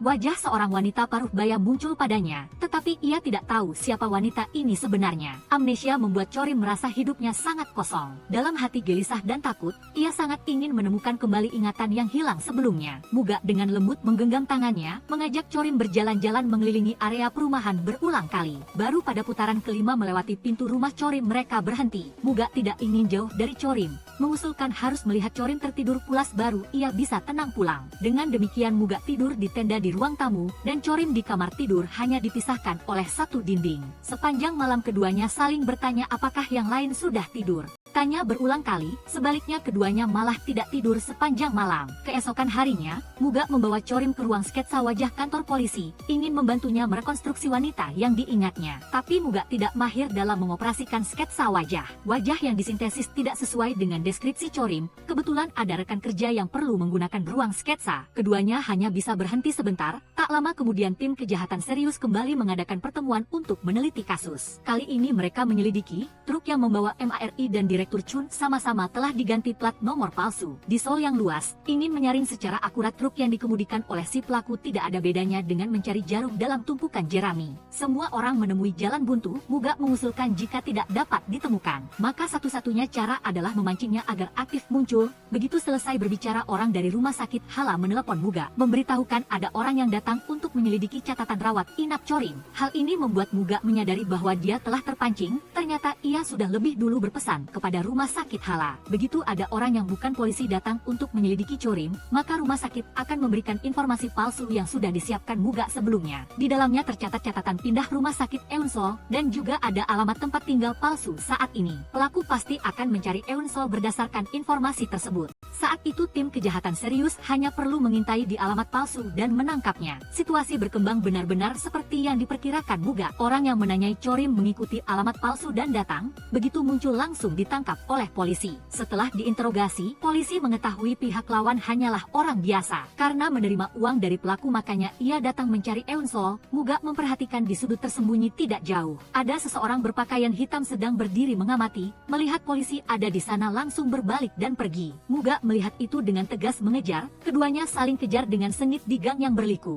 Muga mengejar sampai ke sebuah pabrik yang ditinggalkan. Ia pergi ke ruangan gelap gulita untuk mencari. Melihat bayangan hitam melompati jendela dan melarikan diri. Muga buru-buru mengejar. Melihat orang berpakaian hitam tergores kawat berduri. Muga mengikuti dengan ketat di belakang. Tetapi pada akhirnya harus tak berdaya kehilangan jejak orang berpakaian hitam itu. Namun tindakan malam ini bukannya tanpa hasil. Kawat berduri yang menggores orang berpakaian hitam itu menempel darah. Muga memastikan itu adalah milik si pelaku. Dengan demikian polisi bisa mengunci DNA pelaku. pelaku. Setelah mendapatkan petunjuk penting ini, hal berikutnya yang perlu dilakukan polisi adalah memilih tersangka. Yeonmi memimpin, memasukkan Kwon Jae-hye sang koki yang memiliki hubungan dekat dengan MARI dan Direktur Chun ke dalam daftar tersangka utama. Selain itu, polisi sedang menguji DNA yang diperoleh sangat cocok dengan Kwon Jae-hye sang koki. Untuk menyelidiki Kwon Jae-hye sang koki, Yeonmi secara aktif datang ke restoran mendekatinya, menggali poin-poin mencurigakan pada dirinya. Yeonmi telah mencari tahu tentang masa lalu koki itu. Usia 3 tahun dia diadopsi oleh pasangan asing dan tinggal di luar negeri. 6 tahun lalu saat orang tua angkat pergi berkemah, mobil mereka terbakar. Setelah orang tua angkat meninggal, dia kembali ke Korea. Orang tua angkat meninggal pada saat yang bersamaan. Poin ini membangkitkan kecurigaan Yeonmi. Ia mencurigai orang tua angkat memperlakukan Kwon Jae-hye sang koki dengan buruk. Sebaliknya mereka dihanguskan olehnya. Kwon Jae-hye sang koki memotong perkataannya, mengalihkan topik untuk mengingatkan Yeonmi tentang kenangan menyakitkan ayahnya. Setelah beberapa kalimat bolak-balik, Yeonmi menemukan lengan kanan Kwon Jae-hye sang koki dibalut. Hal ini bertepatan dengan situasi lengan kanan pelaku terluka malam itu. Yeonmi kembali ke kantor polisi, segera meminta surat perintah untuk mengumpulkan sampel Kwon Jae-hye sang koki sambil menunggu hasil tes. Semua orang merasa cemas. Akhirnya, Muga membawa laporan tes ke tim kejahatan serius. Hasilnya sungguh mengecewakan. DNA pelaku dan Kwon Jae-hye sang koki tidak cocok. Karena kesalahan polisi kali ini, Muga berinisiatif bertanggung jawab dan meminta maaf kepada Kwon Jae-hye sang koki. Kwon Jae-hye sang koki kembali beralasan mencari ponsel, meminjam ponsel Muga dan mengunduh perangkat lunak pengintai. Ia bisa menyadap panggilan dan pesan Muga secara real time. Tepat saat percakapan keduanya akan berakhir, perangkat lunak itu juga selesai diunduh. Di sisi lain, Chorim akan tampil di acara kuliner Kwon Jae-hye sang koki. Agar tampil lebih baik di layar, Muga membelikannya 3 set pakaian baru. Namun setelah keluar dari toko, Muga malah memohon kepada Chorim untuk tidak tampil di acara Kwon Jae-hye sang koki. Dia tidak menjelaskan alasannya, hanya mengatakan dia memikirkan Chorim.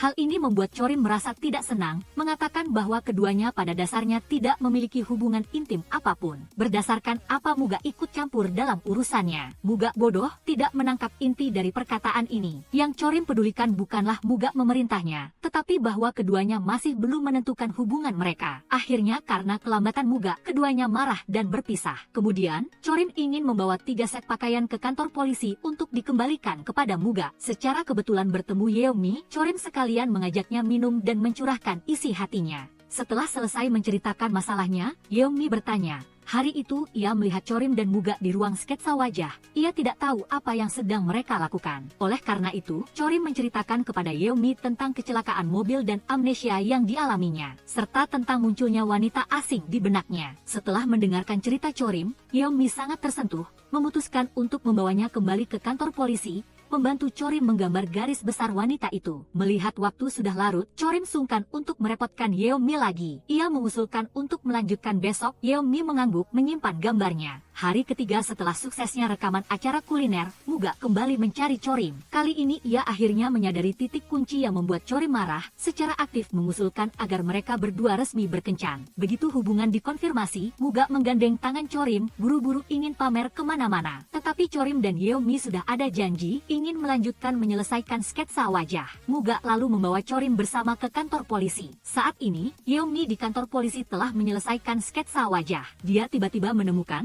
wanita di benak Chorim adalah istri dari pasangan suami istri yang meninggal dalam kasus kode batang. Hal ini membuat Yeonmi mencurigai identitas Chorim. Setelah Chorim sampai di kantor polisi, Yeonmi tidak menunjukkan sketsa wajah wanita itu, melainkan beralasan menyuruh Chorim keluar membeli minuman. Memanfaatkan kesempatan itu untuk memotret kartu identitasnya, merekonstruksi sketsa wajah untuk kedua kalinya. Yeonmi sengaja membuat gambar wanita itu sedikit menyimpang, untuk sementara tidak ingin mengungkapkan penemuannya. Setelah mengantar Chorim pergi, Yeonmi menyelidiki hubungan keluarga Chorim. Tak disangka ia mengetahui, ayah kandungnya adalah Oh Jae-pyo. Yeonmi menduga mungkin Oh Jae-pyo selalu menyembunyikan Chorim, dan Chorim di depannya adalah Eun Sol. Keesokan harinya, Yeonmi membuat janji dengan Chorim, mulai bertanya secara tidak langsung tentang informasinya. Ketika bertanya dalam situasi apa Chorim teringat pada wajah wanita itu. Chorim menjawab itu adalah setelah minum sup rumput laut yang ditambahkan irisan abalon. Yeonmi memberikan spekulasi, mungkin ketika kecil Chorim memiliki kesan mendalam terhadap rasa ini, oleh karena itu baru seperti hanya ingat secara refleks. Mencicipi rasa yang familiar akan teringat pada orang yang berhubungan. Sisi Yeonmi ada hasilnya, sisi Muga juga ada penemuan baru. Setelah kantor polisi menangkap seorang penguntit wanita yang cabul, kepala polisi untuk memuji anggota tim kejahatan serius mengundang semua orang makan. Saat dia pergi, dia lupa membawa ponsel. Kapten menyuruh Muga membawa ponsel untuk dikembalikan kepada kepala polisi. Muga buru-buru mengejar, dia terkejut melihat kepala polisi sedang bertemu Oh Jae-pyo. Oh Jae-pyo adalah satu-satunya yang tahu keberadaan Eun Sol. Muga lalu dengan hati-hati mengikuti kepala polisi dan Oh Jae-pyo sepanjang jalan. Muga mendengar, Oh Jae-pyo meminta kepala polisi untuk melihat berkas kasus kode Batang dan meninggalkan alamat barunya di catatan kedai kopi. Ia menyuruh kepala polisi mengirimkan dokumen ke alamat ini. Setelah keduanya pergi, Muga segera mengambil catatan kedai kopi, menggunakan pena untuk mewarnai garis yang tercetak di halaman belakang, mendapatkan alamat Oh Jae-pyo. Muga segera memberitahukan hal ini kepada Yeong-mi, secara langsung mengatakan ingin pergi menanyakan keberadaan saksi kasus kode Batang. Pada saat yang sama, Kwon Jae-hye sang koki juga mendengar alamat ini dari perangkat lunak pengintai, dan juga mengetahui bahwa Oh Jae-pyo adalah satu-satunya yang tahu keberadaan Eun Sol. Kwon Jae-hye sang koki bergegas datang ke tempat Oh Jae-pyo terlebih dahulu, ia berpura-pura terluka oleh mobil Oh Jae-pyo. Akhirnya Oh Jae-pyo terpaksa mengantar Kwon Jae-hye sang koki ke rumah sakit untuk diperiksa, dan juga mengajaknya minum teh. Di tengah perbincangan, Oh Jae-pyo menyadari Kwon Jae-hye sang koki adalah pacar MARI dalam kasus kode Batang. Hal ini mengejutkan Kwon Jae-hye sang koki. Ia menyadari Oh Jae-pyo selalu mengikuti kasus ini. Di sisi lain, seorang pelaku pembakaran ditangkap dan dibawa ke kantor polisi. Yang mengejutkan adalah DNA-nya cocok dengan DNA di kawat berduri. Ternyata hari itu si pelaku pembakaran berpakaian hitam juga bersembunyi di sana. Si pelaku pembakaran melarikan diri lebih dulu. Muga salah mengikuti target. Tetapi mengapa lengan Kwon Jae-hye sang koki juga terluka dan melepaskan bom asap untuk mengelabui polisi? Muga berpikir Kwon Jae-hye sang koki malam itu pasti juga ada di lokasi, makanya ia tahu posisi luka si pelaku pembakaran. Ia sengaja membuat luka di lengannya untuk mempermainkan polisi, ingin membersihkan kecurigaan pada dirinya. Rupanya orang yang menyerangnya di dekat kontainer juga Kwon Jae-hye sang koki. Muga sekali lagi mendatangi kontainer Direktur Chun. Ia memperhatikan di rak buku dalam kontainer. Buku-buku disusun berdasarkan nomor seri. Ia ingat, saat itu ia telah mengangkat telepon untuk bertemu kepala rumah sakit Chun di gereja di depan Koki Kwon. Ada kemungkinan besar Koki Kwon telah membakar kepala rumah sakit Chun, dan ia juga adalah pembunuh berantai kode Batang. Tepat pada saat itu, Chorim memberitahu Muga Koki Kwon harus keluar dan baru akan kembali 2 jam kemudian. Muga langsung mendapatkan ide. Ia diam-diam menyelinap ke rumah Koki Kwon. Di belakang lemari pakaian di ruang bawah tanah menemukan 2 layar pengawasan, tetapi belum sempat menyelidiki lebih lanjut. Dari luar sudah terdengar suara Koki Kwon kembali ke rumah. Yang pergi bersamanya juga ada Chorim. Muga tidak sempat melarikan diri, hanya bisa bersembunyi di ruang bawah tanah. Saat ini Chorim masuk ke rumah dan melihat bau Muga kembali tercium dari ruang bawah tanah. Ia langsung mengerti Muga sedang bersembunyi di rumah Koki Kwon agar Muga tidak tertangkap. Chorim segera memecahkan gelas di meja, mengalihkan perhatian Koki Kwon. Akhirnya saat Koki Kwon pergi mengambil sapu, Muga memanfaatkan kesempatan untuk melarikan diri. Setelah itu Chorim tampak bingung dengan perilaku Muga, tetapi Muga mengatakan ia sedang menyelidiki Koki Kwon. Selama ia bisa menangkap orang yang mencelakai adiknya, apapun akan ia lakukan. Melihat mata Muga yang memerah, Chorim pun perlahan mengerti rasa sakitnya kehilangan adik. Hari berikutnya, Yeong-mi memanggil Muga ke ruang rapat secara terpisah, menyuruhnya mundur dari penyelidikan kasus kode Batang. Karena Yeong-mi mengetahui Muga kemarin menyelinap ke rumah Koki Kwon, menganggap ia tidak bisa mengendalikan emosi pribadinya. Jika terus seperti ini akan merusak reputasi kantor polisi. Muga tentu saja tidak mau mundur. Ia berusaha keras berdebat, tetapi semuanya ditolak mentah-mentah oleh Yeong-mi. Chorim sekali lagi datang ke rumah Koki Kwon, bersiap untuk episode terbaru acara kuliner. Di tempat kejadian ada seorang gadis maju memanggil namanya yang dulu adalah Cho Eun Sol. Mengatakan terus terang mereka berdua pernah menjadi teman sekolah baik. Chorim merasa bingung lagi. Saat ini Koki Kwon meminta Chorim datang ke ruang kerja di bawah, membantunya mengambil beberapa buku resep masakan sebagai properti syuting. Ketika Chorim mengambil buku resep masakan, ia tanpa sengaja menjatuhkan buku di sebelahnya. Di antara buku yang jatuh, ia menemukan surat pengakuan kepala rumah sakit Chun. Dalam surat itu dijelaskan bahwa ia dulunya adalah Eun Sol. Karena tabrakan mobil kehilangan ingatan, maka ia berubah menjadi Chorim. Setelah selesai membaca surat itu, Chorim masih tenggelam dalam keheranan ketika tahu ia adalah Eun Sol. Tiba-tiba sebuah tangan diletakkan di bahunya. Koki Kwon sudah berjalan ke belakangnya. Chorim segera menyembunyikan surat itu di belakang punggungnya, berbohong bahwa karena khawatir ia ingin meninjau kembali dialognya. Untungnya Koki Kwon tidak mengetahui keberadaan surat ini, tidak meragukan perkataan Chorim. Setelah syuting selesai, Chorim sekali lagi membaca kembali isi surat itu. Memang pernah ada orang yang salah memanggilnya Eun Sol, dan adik Muga juga bernama Eun Sol. Ia mencari Muga, ingin bertanya apakah kedua Eun Sol memiliki hubungan. Tetapi setelah bertemu Chorim baru tahu, hari ini Muga telah diusir dari tim investigasi oleh Yeong-mi. Muga sangat marah, ia mengira mengira dirinya selalu berjuang untuk mengejar pembunuh berantai kode batang. Sekarang Yeonmi malah dengan seenaknya mencari alasan untuk memecatnya, membuatnya tidak bisa menangkap sendiri orang yang telah membakar adiknya. Chorim melihat Muga dalam keadaan ini juga mengerti bukan saat yang tepat untuk bertanya tentang Eun-sol. Segera ia mengakhiri pembicaraan, ia menghibur Muga agar jangan khawatir, rekan-rekan kerja yang lain pasti akan membantunya bicara. Agar ia kembali ke tim investigasi, meninggalkan rumah Muga, Chorim pergi menemui Jae-pyo, bertanya apakah ia adalah Choi Eun-sol di masa lalu. Mendengar itu Jae-pyo tidak melanjutkan menyembunyikan, mengakui ia adalah Choi Eun-sol, mengatakan terus terang 3 tahun lalu. Aku adalah polisi yang bertanggung jawab atas kasus tabrakan mobilmu. Melihat Chorim sendirian tanpa tempat berlindung, membuat Jae-pyo teringat pada putrinya yang meninggal lebih awal. Oleh karena itu, ia mengadopsi Chorim. Adapun orang tua kandungnya, Jae-pyo juga tidak tahu siapa. Akhirnya mendengar kebenaran tentang identitasnya, Chorim menitikkan air mata. Meskipun begitu ia tetap menganggap Jae-pyo sebagai ayahnya. Bahkan jika di masa depan ia tahu siapa orang tua kandungnya, posisi Jae-pyo tidak bisa digantikan. Saat makan malam, rekan-rekan polisi dari tim investigasi membuat janji bertemu Muga. Mereka telah dari Yeonmi mengetahui tentang adik Muga. Semangat Muga yang ingin membalas dendam untuk adiknya membuat orang tersentuh. Namun, sebagai polisi harus memisahkan urusan pribadi dan pekerjaan. Dalam tim investigasi memang ada peraturan tidak boleh membiarkan anggota keluarga ikut serta dalam penyelidikan kasus, membuat rekan-rekan kerja juga tidak bisa berbuat apa-apa. Muga tiba-tiba mendapat ide, ia bisa ikut serta dalam penyelidikan tanpa melanggar peraturan, hanya saja perlu bantuan rekan-rekan kerjanya. Menyusun rencana untuk memancing harimau keluar dari gunung. Setelah itu dua rekan kerja datang ke kantor polisi beralasan bahwa kapten ingin berbicara dengan Yeonmi,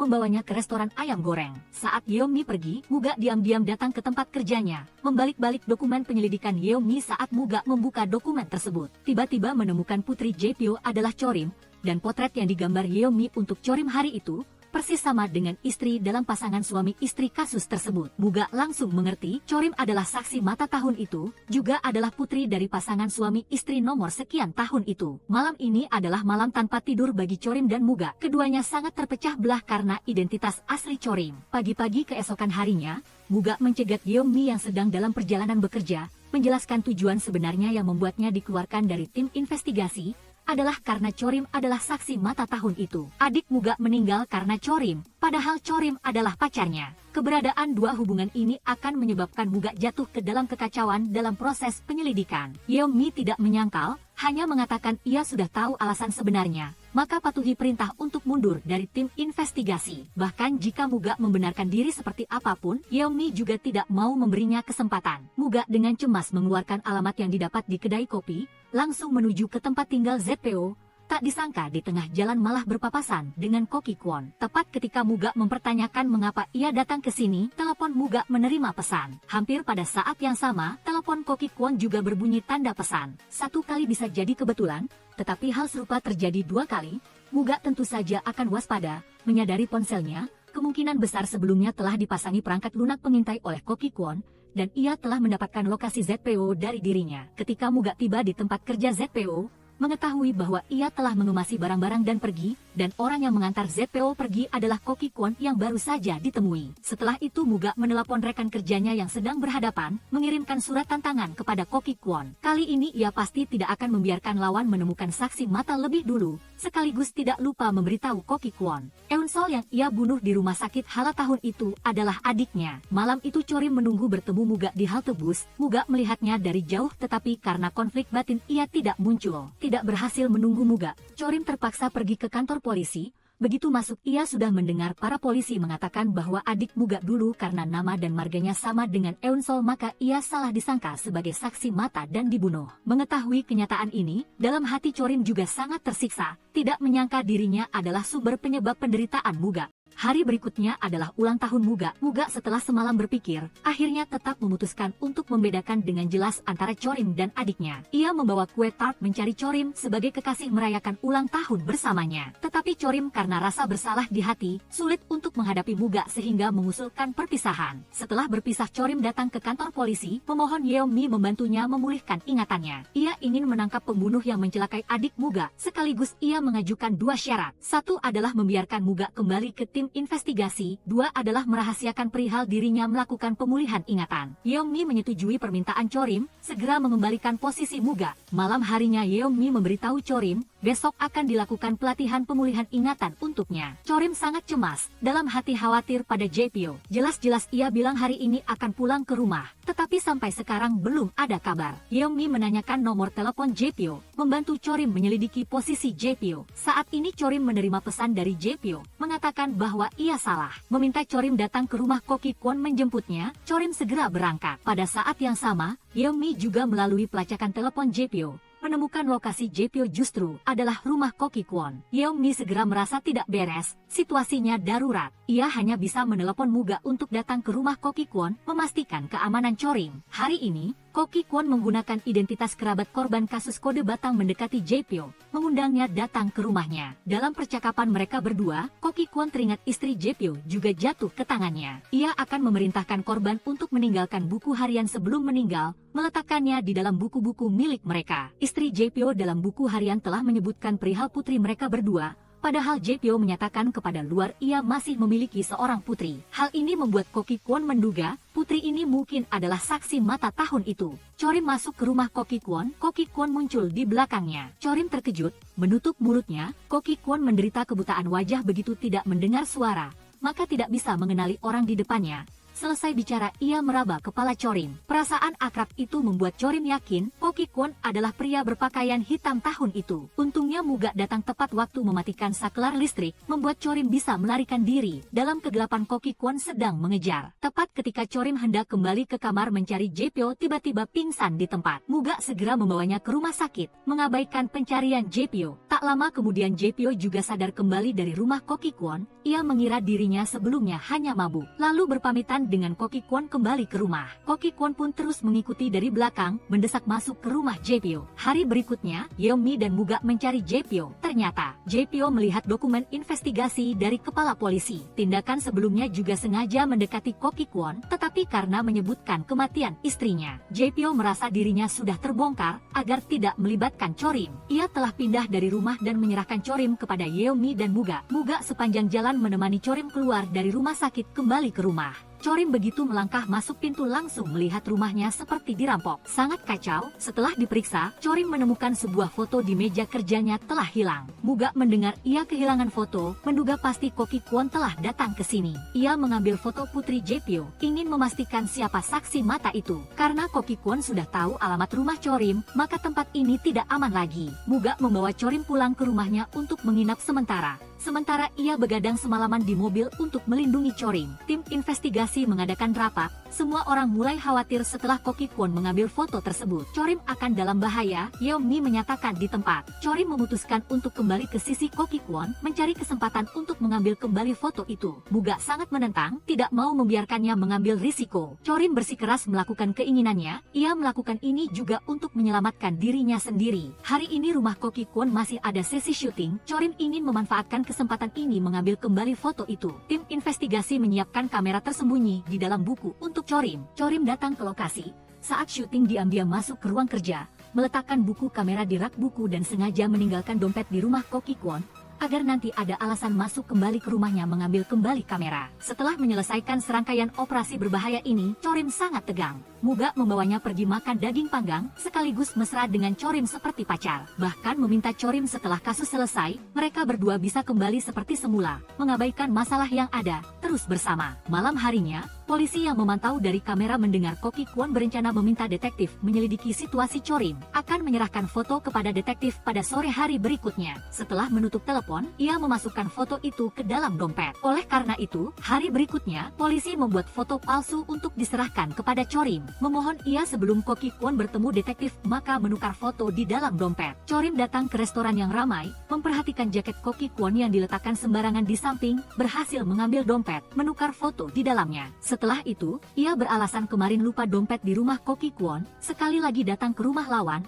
ingin mengambil kamera yang telah diletakkan sebelumnya. Ia berangkat dari restoran malah lupa ponsel. Ko Ki-kwon dalam perjalanan ke tempat janji, diberitahu oleh detektif, di dekat lokasi pertemuan mereka ada polisi yang menyergap. Hal ini membuat Ko Ki-kwon curiga, dengan waspada mengeluarkan foto Chorim untuk dilihat. Ternyata, sudut kanan bawah bagian belakang tidak ada tanda yang telah ia buat sebelumnya. Saat ini, Ko Ki-kwon yakin dirinya telah diawasi oleh polisi. Ia segera memutuskan mengendarai mobil kembali ke rumah sebelum Chorim tiba dan masuk ke ruang kerja untuk memeriksa dengan teliti. Saat ini, Muga yang sedang memantau melihat Koki Kwon tiba-tiba muncul, menyadari rencana telah berubah. Ia ingin menghubungi Chorim tetapi telepon tidak ada yang mengangkat. Mau tak mau, Muga hanya bisa berlari kencang menuju rumah Koki Kwon. Di ruang kerja Koki Kwon melihat berkeliling, akhirnya juga menemukan kamera. Ia dengan marah menghancurkannya. Tetapi berbahayanya Chorim tanpa sadar telah tiba di depan pintu ruang kerja. Berhadapan langsung dengan Koki Kwon, melihat Chorim datang ke ruang kerja mencari dompet yang tertinggal. Koki Kwon sudah mengerti ia datang mengambil kembali kamera. Koki Kwon tidak menunjukkan apa-apa, bahkan menuangkan secangkir kopi, meminta Chorim jangan buru-buru pergi. Saat ini tekanan dan ketakutan dalam hati Chorim sudah mencapai puncaknya. Kedua tangannya gemetar, bahkan memegang cangkir kopi pun gemetar. Untungnya dari luar terdengar suara Muga mengetuk pintu. Koki Kwon membuka pintu. Muga dengan berani menyerbu masuk. Secara proaktif mengakui dirinya yang telah memasang kamera, sekaligus meminta Chorim segera pergi. Meskipun Muga sudah mengakui perbuatannya, Koki Kwon masih mencurigai Chorim. Ia meminta Muga ke ruang kerja mencari posisi kamera. Muga teringat sudut pandang layar pengawasan, menemukan posisi kamera dengan tepat. Melihat hal itu Koki Kwon dengan kejam memperingatkan Muga, lain kali jangan harap menyelinap ke rumahnya lagi. Jika tidak ia tidak akan membiarkannya. Tetapi tidak disangka sikap Muga lebih keras darinya. Membalas bahwa ia pasti tidak akan membiarkan Koki Kwon ingin mengakhiri permusuhan ini. Kecuali salah satu dari mereka pergi, meninggalkan rumah Koki Kwon, Muga berharap Chorim jangan mendekati Koki Kwon lagi. Lawan sudah mencurigai Chorim, Chorim tidak mau menyerah. Dalam hatinya masih ada keraguan yang belum terpecahkan. Ia pernah melihat bau di tubuh kepala rumah sakit Chun. Tadi bau itu juga muncul di tubuh Koki Kwon. Yang aneh adalah, di restoran, Koki Kwon tidak memiliki bau ini di tubuhnya. Sepertinya hanya saat di rumah ia baru memiliki bau itu. Hal ini membuat Muga menyadari rumah Koki Kwon pasti menyembunyikan sesuatu yang aneh. Chorim mengusulkan, ingin memberitahu anggota tim investigasi perihal dirinya bisa melihat bau. Ia ingin meminjam kekuatan semua orang, menyelidiki rahasia bau ini, kembali ke kantor polisi. Semua orang begitu mendengar cara bicara ini, reaksi pertama juga sama seperti Muga pada awalnya. Ingin memverifikasi kemampuan khusus Chorim, memintanya menebak di mana letak loker seragam siapa. Chorim mengamati dengan cermat aroma yang memancar dari loker, satu persatu menyebutkan nama pemilik loker, memenangkan kepercayaan tim investigasi. Setelah itu tim investigasi dan Chorim membahas kasus, berspekulasi tentang aroma yang muncul di tubuh Koki Kwon, berdasarkan apa yang dikatakan Chorim. Hari ini di restoran di tubuh Koki Kwon masih belum ada aroma ini, tetapi di perjalanan kembali ke rumah ia malah terkena aroma ini. Ini membuktikan sebelum bertemu Chorim, ia telah pergi ke tempat yang pernah didatangi kepala rumah sakit Chun di dalam rumah. Tempat misterius ini kemungkinan besar adalah tempat ia melakukan kejahatan. Benar saja Koki Kwon di rumah, menggunakan remote control membuka dinding rahasia di belakang meja kerja. Sebuah ruangan berwarna putih murni muncul, ia kembali membalik buku harian yang ditulis Ibu Eun-sol sebelum meninggal, mencari petunjuk yang dapat menemukan Eun-sol. Akhirnya ia berfokus pada teman baik Eun-sol di sekolah menengah. Pada saat yang sama, Yeon-mi melakukan pelatihan pemulihan ingatan untuk Chorim. Hasilnya tidak begitu bagus. Mengenai hal ini, Yeon-mi menyarankan bisa menghubungi teman-teman sebelum Chorim hilang ingatan. Membiarkannya berada di sisi teman lama juga memiliki efek besar dalam pemulihan ingatan. Chorim segera mencari seorang teman lama, mengatakan dirinya hilang ingatan, meminta teman ini menghubungi teman sekolah lainnya, merencanakan sebuah pertemuan reuni kelas. Kebetulan Koki Kwon juga berhasil menghubungi seorang teman sekolah menengah Chorim. Dari teman itu, ia tahu Chorim akan mengadakan pertemuan reuni kelas dengan teman-teman. Secara proaktif menawarkan diri membantu mereka memesan kamar pribadi restoran. Malam itu, Muga dan Chorim baru saja tiba di rumah. Yeon-mi sudah menelepon memberitahu mereka, pertemuan reuni kelas akan diadakan besok di restoran Tiongkok. Saat itu ia dan Muga akan ikut Chorim datang menghadiri. Selesai bicara, Yeon-mi meminta Muga menyerahkan telepon kepada Chorim, mengusulkan membawanya ke suatu tempat. Ternyata Yeon-mi ingin membawanya ke toko pakaian. Ia merasa Chorim dan teman sekolah sudah bertahun-tahun tidak bertemu, jadi perlu berpakaian sedikit cantik. Setelah selesai membeli pakaian, Chorim membawa Yeon-mi ke toko parfum. Dengan tangannya sendiri meracikan sebotol parfum unik untuknya,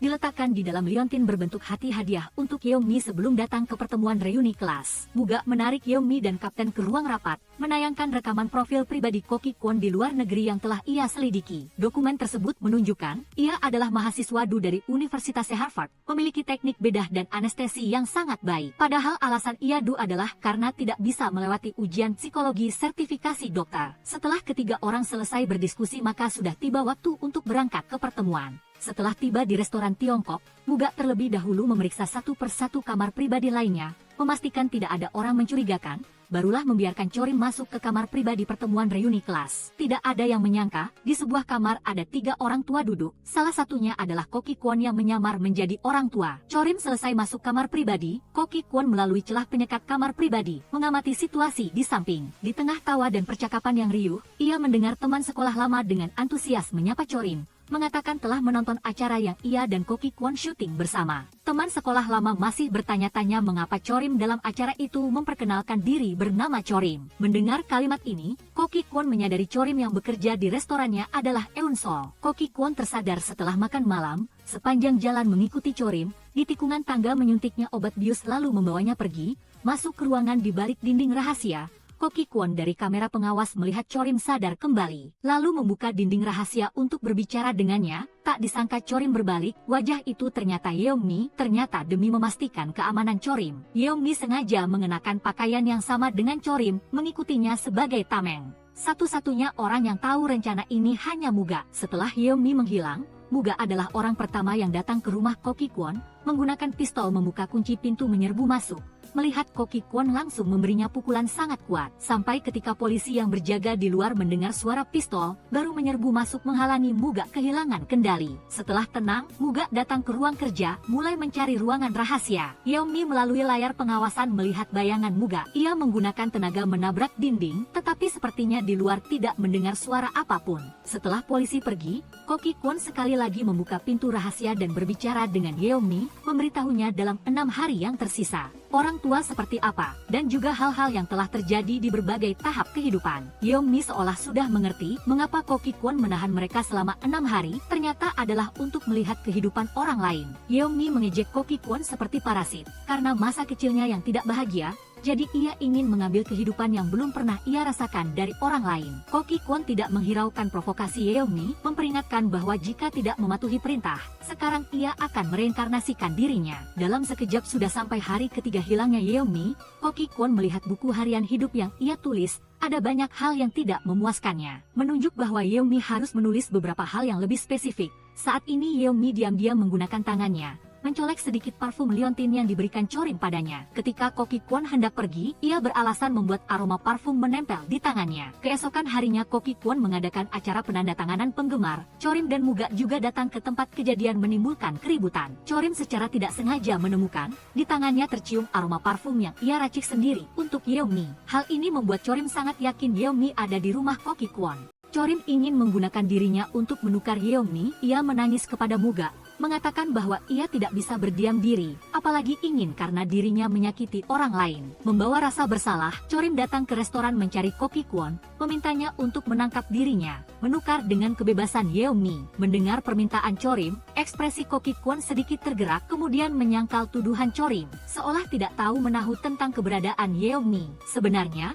Koki Kwon memang tersentuh oleh persahabatan Chorim dengan Yeongmi. Ia memutuskan setelah mengkremasi Yeongmi, pasti akan membawa Chorim ke ruangan putih. Menjelang hari ke-6, Chorim menerima pesan dari Koki Kwon, menyatakan setuju menggunakan dirinya untuk menukar Yeongmi. Tim investigasi segera menggelar rencana, mereka bersiap di lokasi janji temu, mencari cara agar Koki Kwon terkena aroma. Kemudian biarkan Chorim mengikuti aroma, menemukan jalan masuk rahasia tempat Yeongmi ditahan. Chorim mengikuti permintaan Koki Kwon datang ke lokasi di jalanan. Sesuai perkataannya, berlari secepat kilat ke beberapa posisi yang ditentukan. Akhirnya tiba di sebuah taman, mengambil sebuah kotak dari bawah bangku panjang, Chorim membukanya untuk melihat. Di dalamnya adalah sapu tangan yang dipenuhi aroma pada tubuh Direktur Chun. Koki Kwon menyuruh Chorim menghirup gas ini agar jatuh pingsan. Chorim ragu sejenak, tetap menghirup gas anestesi ini, segera pingsan di bangku panjang. Melihat demikian, Koki Kwon turun dari mobil maju untuk memeriksa Chorim. Saat ini, polisi juga mulai beraksi. Mereka menyelinap ke mobil Koki Kwon, memasang alat pelacak, juga menaburkan pengharum tak berbau di kursi pengemudi. Koki Kwon baru saja hendak membawa Chorim pergi, rencananya dirusak oleh seorang paman yang sedang jogging di taman. Paman itu melihat Chorim pingsan, tanpa bicara langsung menelepon ambulans. Orang-orang yang mengerumuni semakin banyak. Koki Kwon melihat demikian hanya bisa pulang dengan kecewa.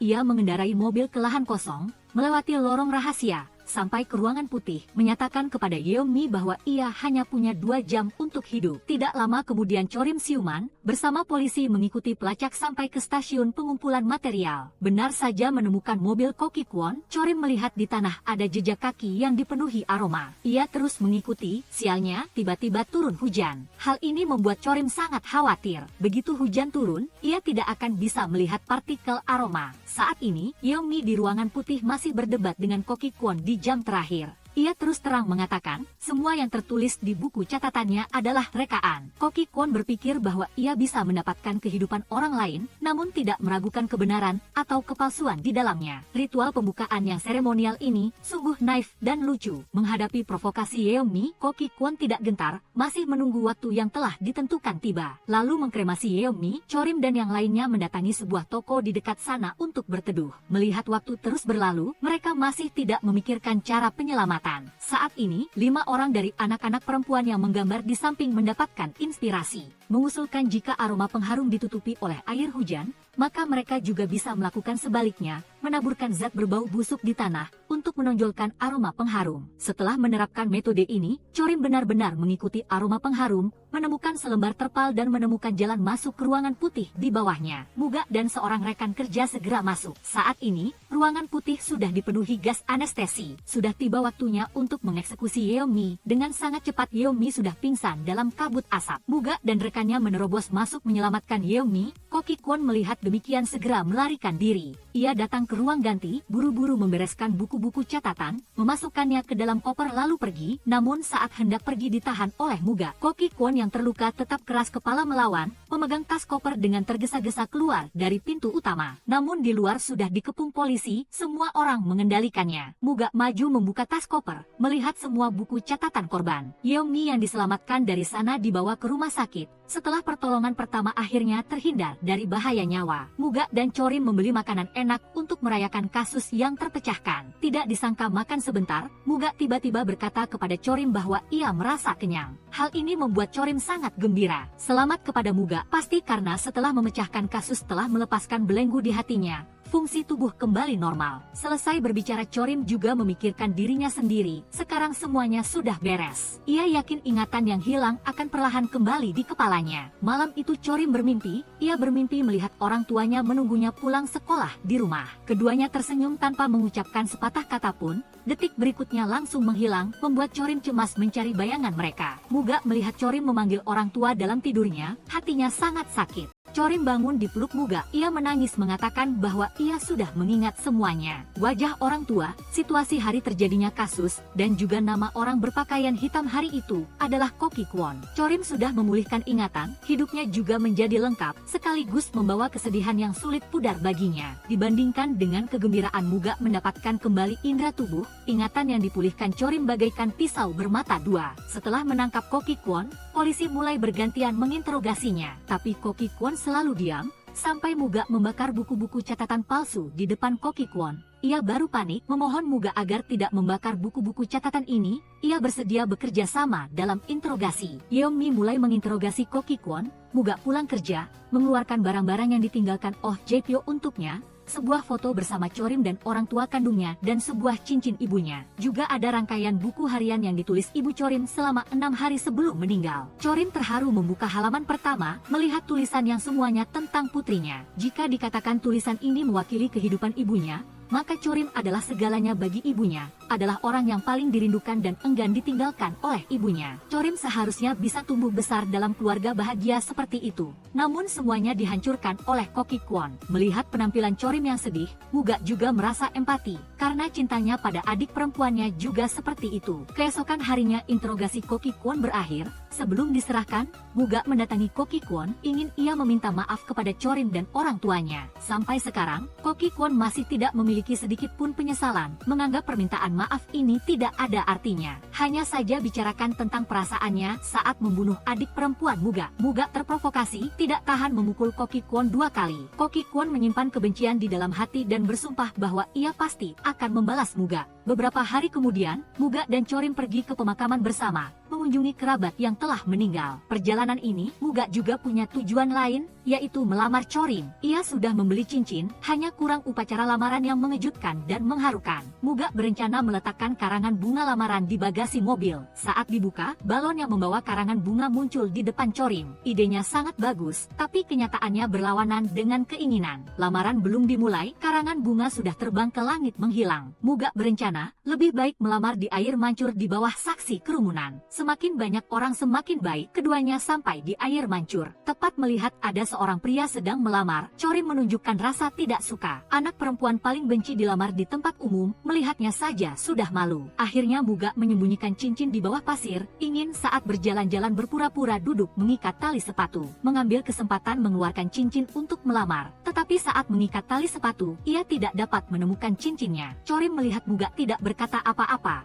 hanya sibuk bermain pasir. Dalam hati semakin marah, sampai malam tiba, Muga kembali memikirkan sebuah cara. Ia menggunakan parfum menyemprotkan kata-kata lamaran di udara. Chorim melihat kata-kata lamaran yang dipenuhi kelopak bunga merah muda di udara, menunjukkan senyum bahagia. Seketika menggunakan kedua tangan membentuk hati, menyetujui lamarannya. Tepat ketika keduanya berpelukan dan berciuman, Chorim dari dalam tas mengambil cincin yang hilang di pantai berpasir. Muga dengan sigap menerimanya, memakaikannya pada Chorim. Lamaran ini akhirnya berakhir dengan cara yang romantis dan memuaskan. Namun di tengah kebahagiaan, malam itu Chorim kembali bermimpi buruk. Ia bermimpi Koki Kwon melarikan diri dari penjara mencari Muga untuk membalas dendam. Muga mendengar demikian menghibur Chorim. Hal ini tidak mungkin terjadi, tetapi dalam sekejap sudah ditampar oleh kenyataan. Mobil Koki Kwon mengalami kecelakaan jatuh ke sungai selama proses pengawalan. Pencarian dan penyelamatan berlangsung selama 5 hari penuh, masih tidak ditemukan keberadaan Koki Kwon. Polisi memutuskan untuk menganggapnya sudah meninggal. Hari-hari berikutnya, kehidupan semua orang kembali ke jalurnya. Muga dan Chorim juga mulai mempersiapkan pernikahan. Pernikahan mereka diadakan di akuarium, tepat ketika semuanya sedang berlangsung. Dalam suasana hangat dan ceria, Chorim si pengantin wanita menunggu upacara. Tiba-tiba ada seorang tamu tak diundang masuk. Orang yang datang adalah Koki Kwon di lokasi pernikahan. Chorim tak kunjung muncul. Yeongmi adalah orang pertama yang menyadari ada yang tidak beres. Ia datang ke ruang tunggu untuk memeriksa, Chorim sudah lama menghilang. Semua orang mencari ke seluruh akuarium tanpa hasil. Menyadap kamera pengawas hari itu, terlihat Chorim telah dibawa pergi oleh Koki Kwon. Polisi berhasil melacak mobil yang membawa Chorim hari itu telah pergi ke gudang parkir. Sementara Koki Kwon telah lama pindah tempat. Muga memungut cincin kawin Chorim dari tanah. Di atasnya ada goresan yang disengaja. Muga menganggap ini adalah petunjuk yang disampaikan Chorim kepada mereka. Kemudian diserahkan ke kantor polisi untuk diperiksa. Setelah itu Muga menerima telepon dari Koki Kwon, menyuruhnya harus mengikuti permintaannya. Pergi ke rumah lama Chorim untuk menunggu, tidak boleh pergi setengah langkah pun. Muga demi menjamin keselamatan Chorim tidak menceritakan hal ini kepada polisi. Yeongmi memperhatikan perilaku anehnya, melaporkan kepada polisi untuk diam-diam memantau lokasi pelacaknya. Ditemukan Muga selalu berhenti di rumah lama Chorim, polisi tidak bisa tidak berspekulasi. Koki Kwon menyuruh Muga diam, mungkinkah sengaja mengulur waktu untuk mempersiapkan rencana lain. Saat ini, Chorim diikat oleh Koki Kwon di ruang pameran perumahan. Dekorasi di sini persis sama dengan tata letak kamar pengantin mereka. Koki Kwon setelah mengendalikan Muga, membawa satu tong bom ke kamar pengantin mereka, meletakkannya di serambi pintu masuk. Ia bersiap agar ketika Muga datang menyelamatkan orang, begitu masuk pintu langsung meledak kembali ke ruang pameran. Ia merekam video Chorim mengirimkannya ke Muga. Berpura-pura Chorim ada di kamar pengantin, meminta Muga jam 3 sore datang ke kamar pengantin, jika menemuinya ia akan melepaskan Chorim. Mendengar demikian Muga tanpa ragu bergegas ke kamar pengantin. Saat ini Yeongmi menerima surat hasil pemeriksaan cincin. Menemukan di bekas goresan terdapat kandungan bahan peledak. Begitu, polisi baru mengerti Chorim ingin memberitahu mereka. Kali ini Koki Kwon bersiap menyerang dengan bom. Koki Kwon berada di dekat kamar pengantin mengawasi dengan ketat. Waktu pukul 3 tepat, kamar pengantin benar-benar mengeluarkan suara ledakan. Ia puas pergi, kembali ke ruang pameran, menyatakan kepada Chorim bahwa Muga sudah tiada. Tepat ketika ia bersiap menggunakan obat bius untuk mereinkarnasi Chorim, Muga malah menerobos keluar dari kamar. Ternyata Muga sudah menyadari dalam rekaman video Chorim, perabotan di kamar tidak sama dengan kamar pengantin mereka berdua. Cara dekorasi yang sama dengan kamar pengantin hanya ada di ruang pameran perumahan. Setelah itu keduanya kejar-kejaran sampai ke atap. Saat berkelahi, Muga untuk membela diri telah mendorong Koki Kwon keluar dari pagar pembatas, membuatnya jatuh dan meninggal di tempat. Seiring dengan meninggalnya Koki Kwon, kasus ini baru benar-benar berakhir. Chorim dan Muga melanjutkan upacara pernikahan yang belum selesai sebelumnya. Ketika menandatangani surat nikah, Chorim meminta Yeongmi sebagai saksi pernikahan. Berterima kasih kepada Yeongmi karena telah memberikan kesempatan kepada Muga untuk berpartisipasi dalam penyelidikan kasus, agar ia dapat mengakhiri dendam dan memulai hidup baru dengan Chorim. Sedangkan saksi pernikahan yang dipilih Muga adalah kepala tim kedua. Kepala tim yang luar dingin dalam hangat ini sebenarnya selalu membantu Chorim. Setelah menandatangani, kepala tim meminta Muga harus selalu menjaga Chorim agar selalu tersenyum. Setelah menikah, sebelum hari berbulan madu, kepala tim karena kasus pembunuhan pemilik rumah mengundang Chorim ke tempat kejadian untuk membantu. Chorim tidak menyia-nyiakan harapan. Di tempat kejadian menemukan sebuah kancing baju yang penuh dengan aroma makanan laut. Tim kejahatan berat berdasarkan kancing baju ini,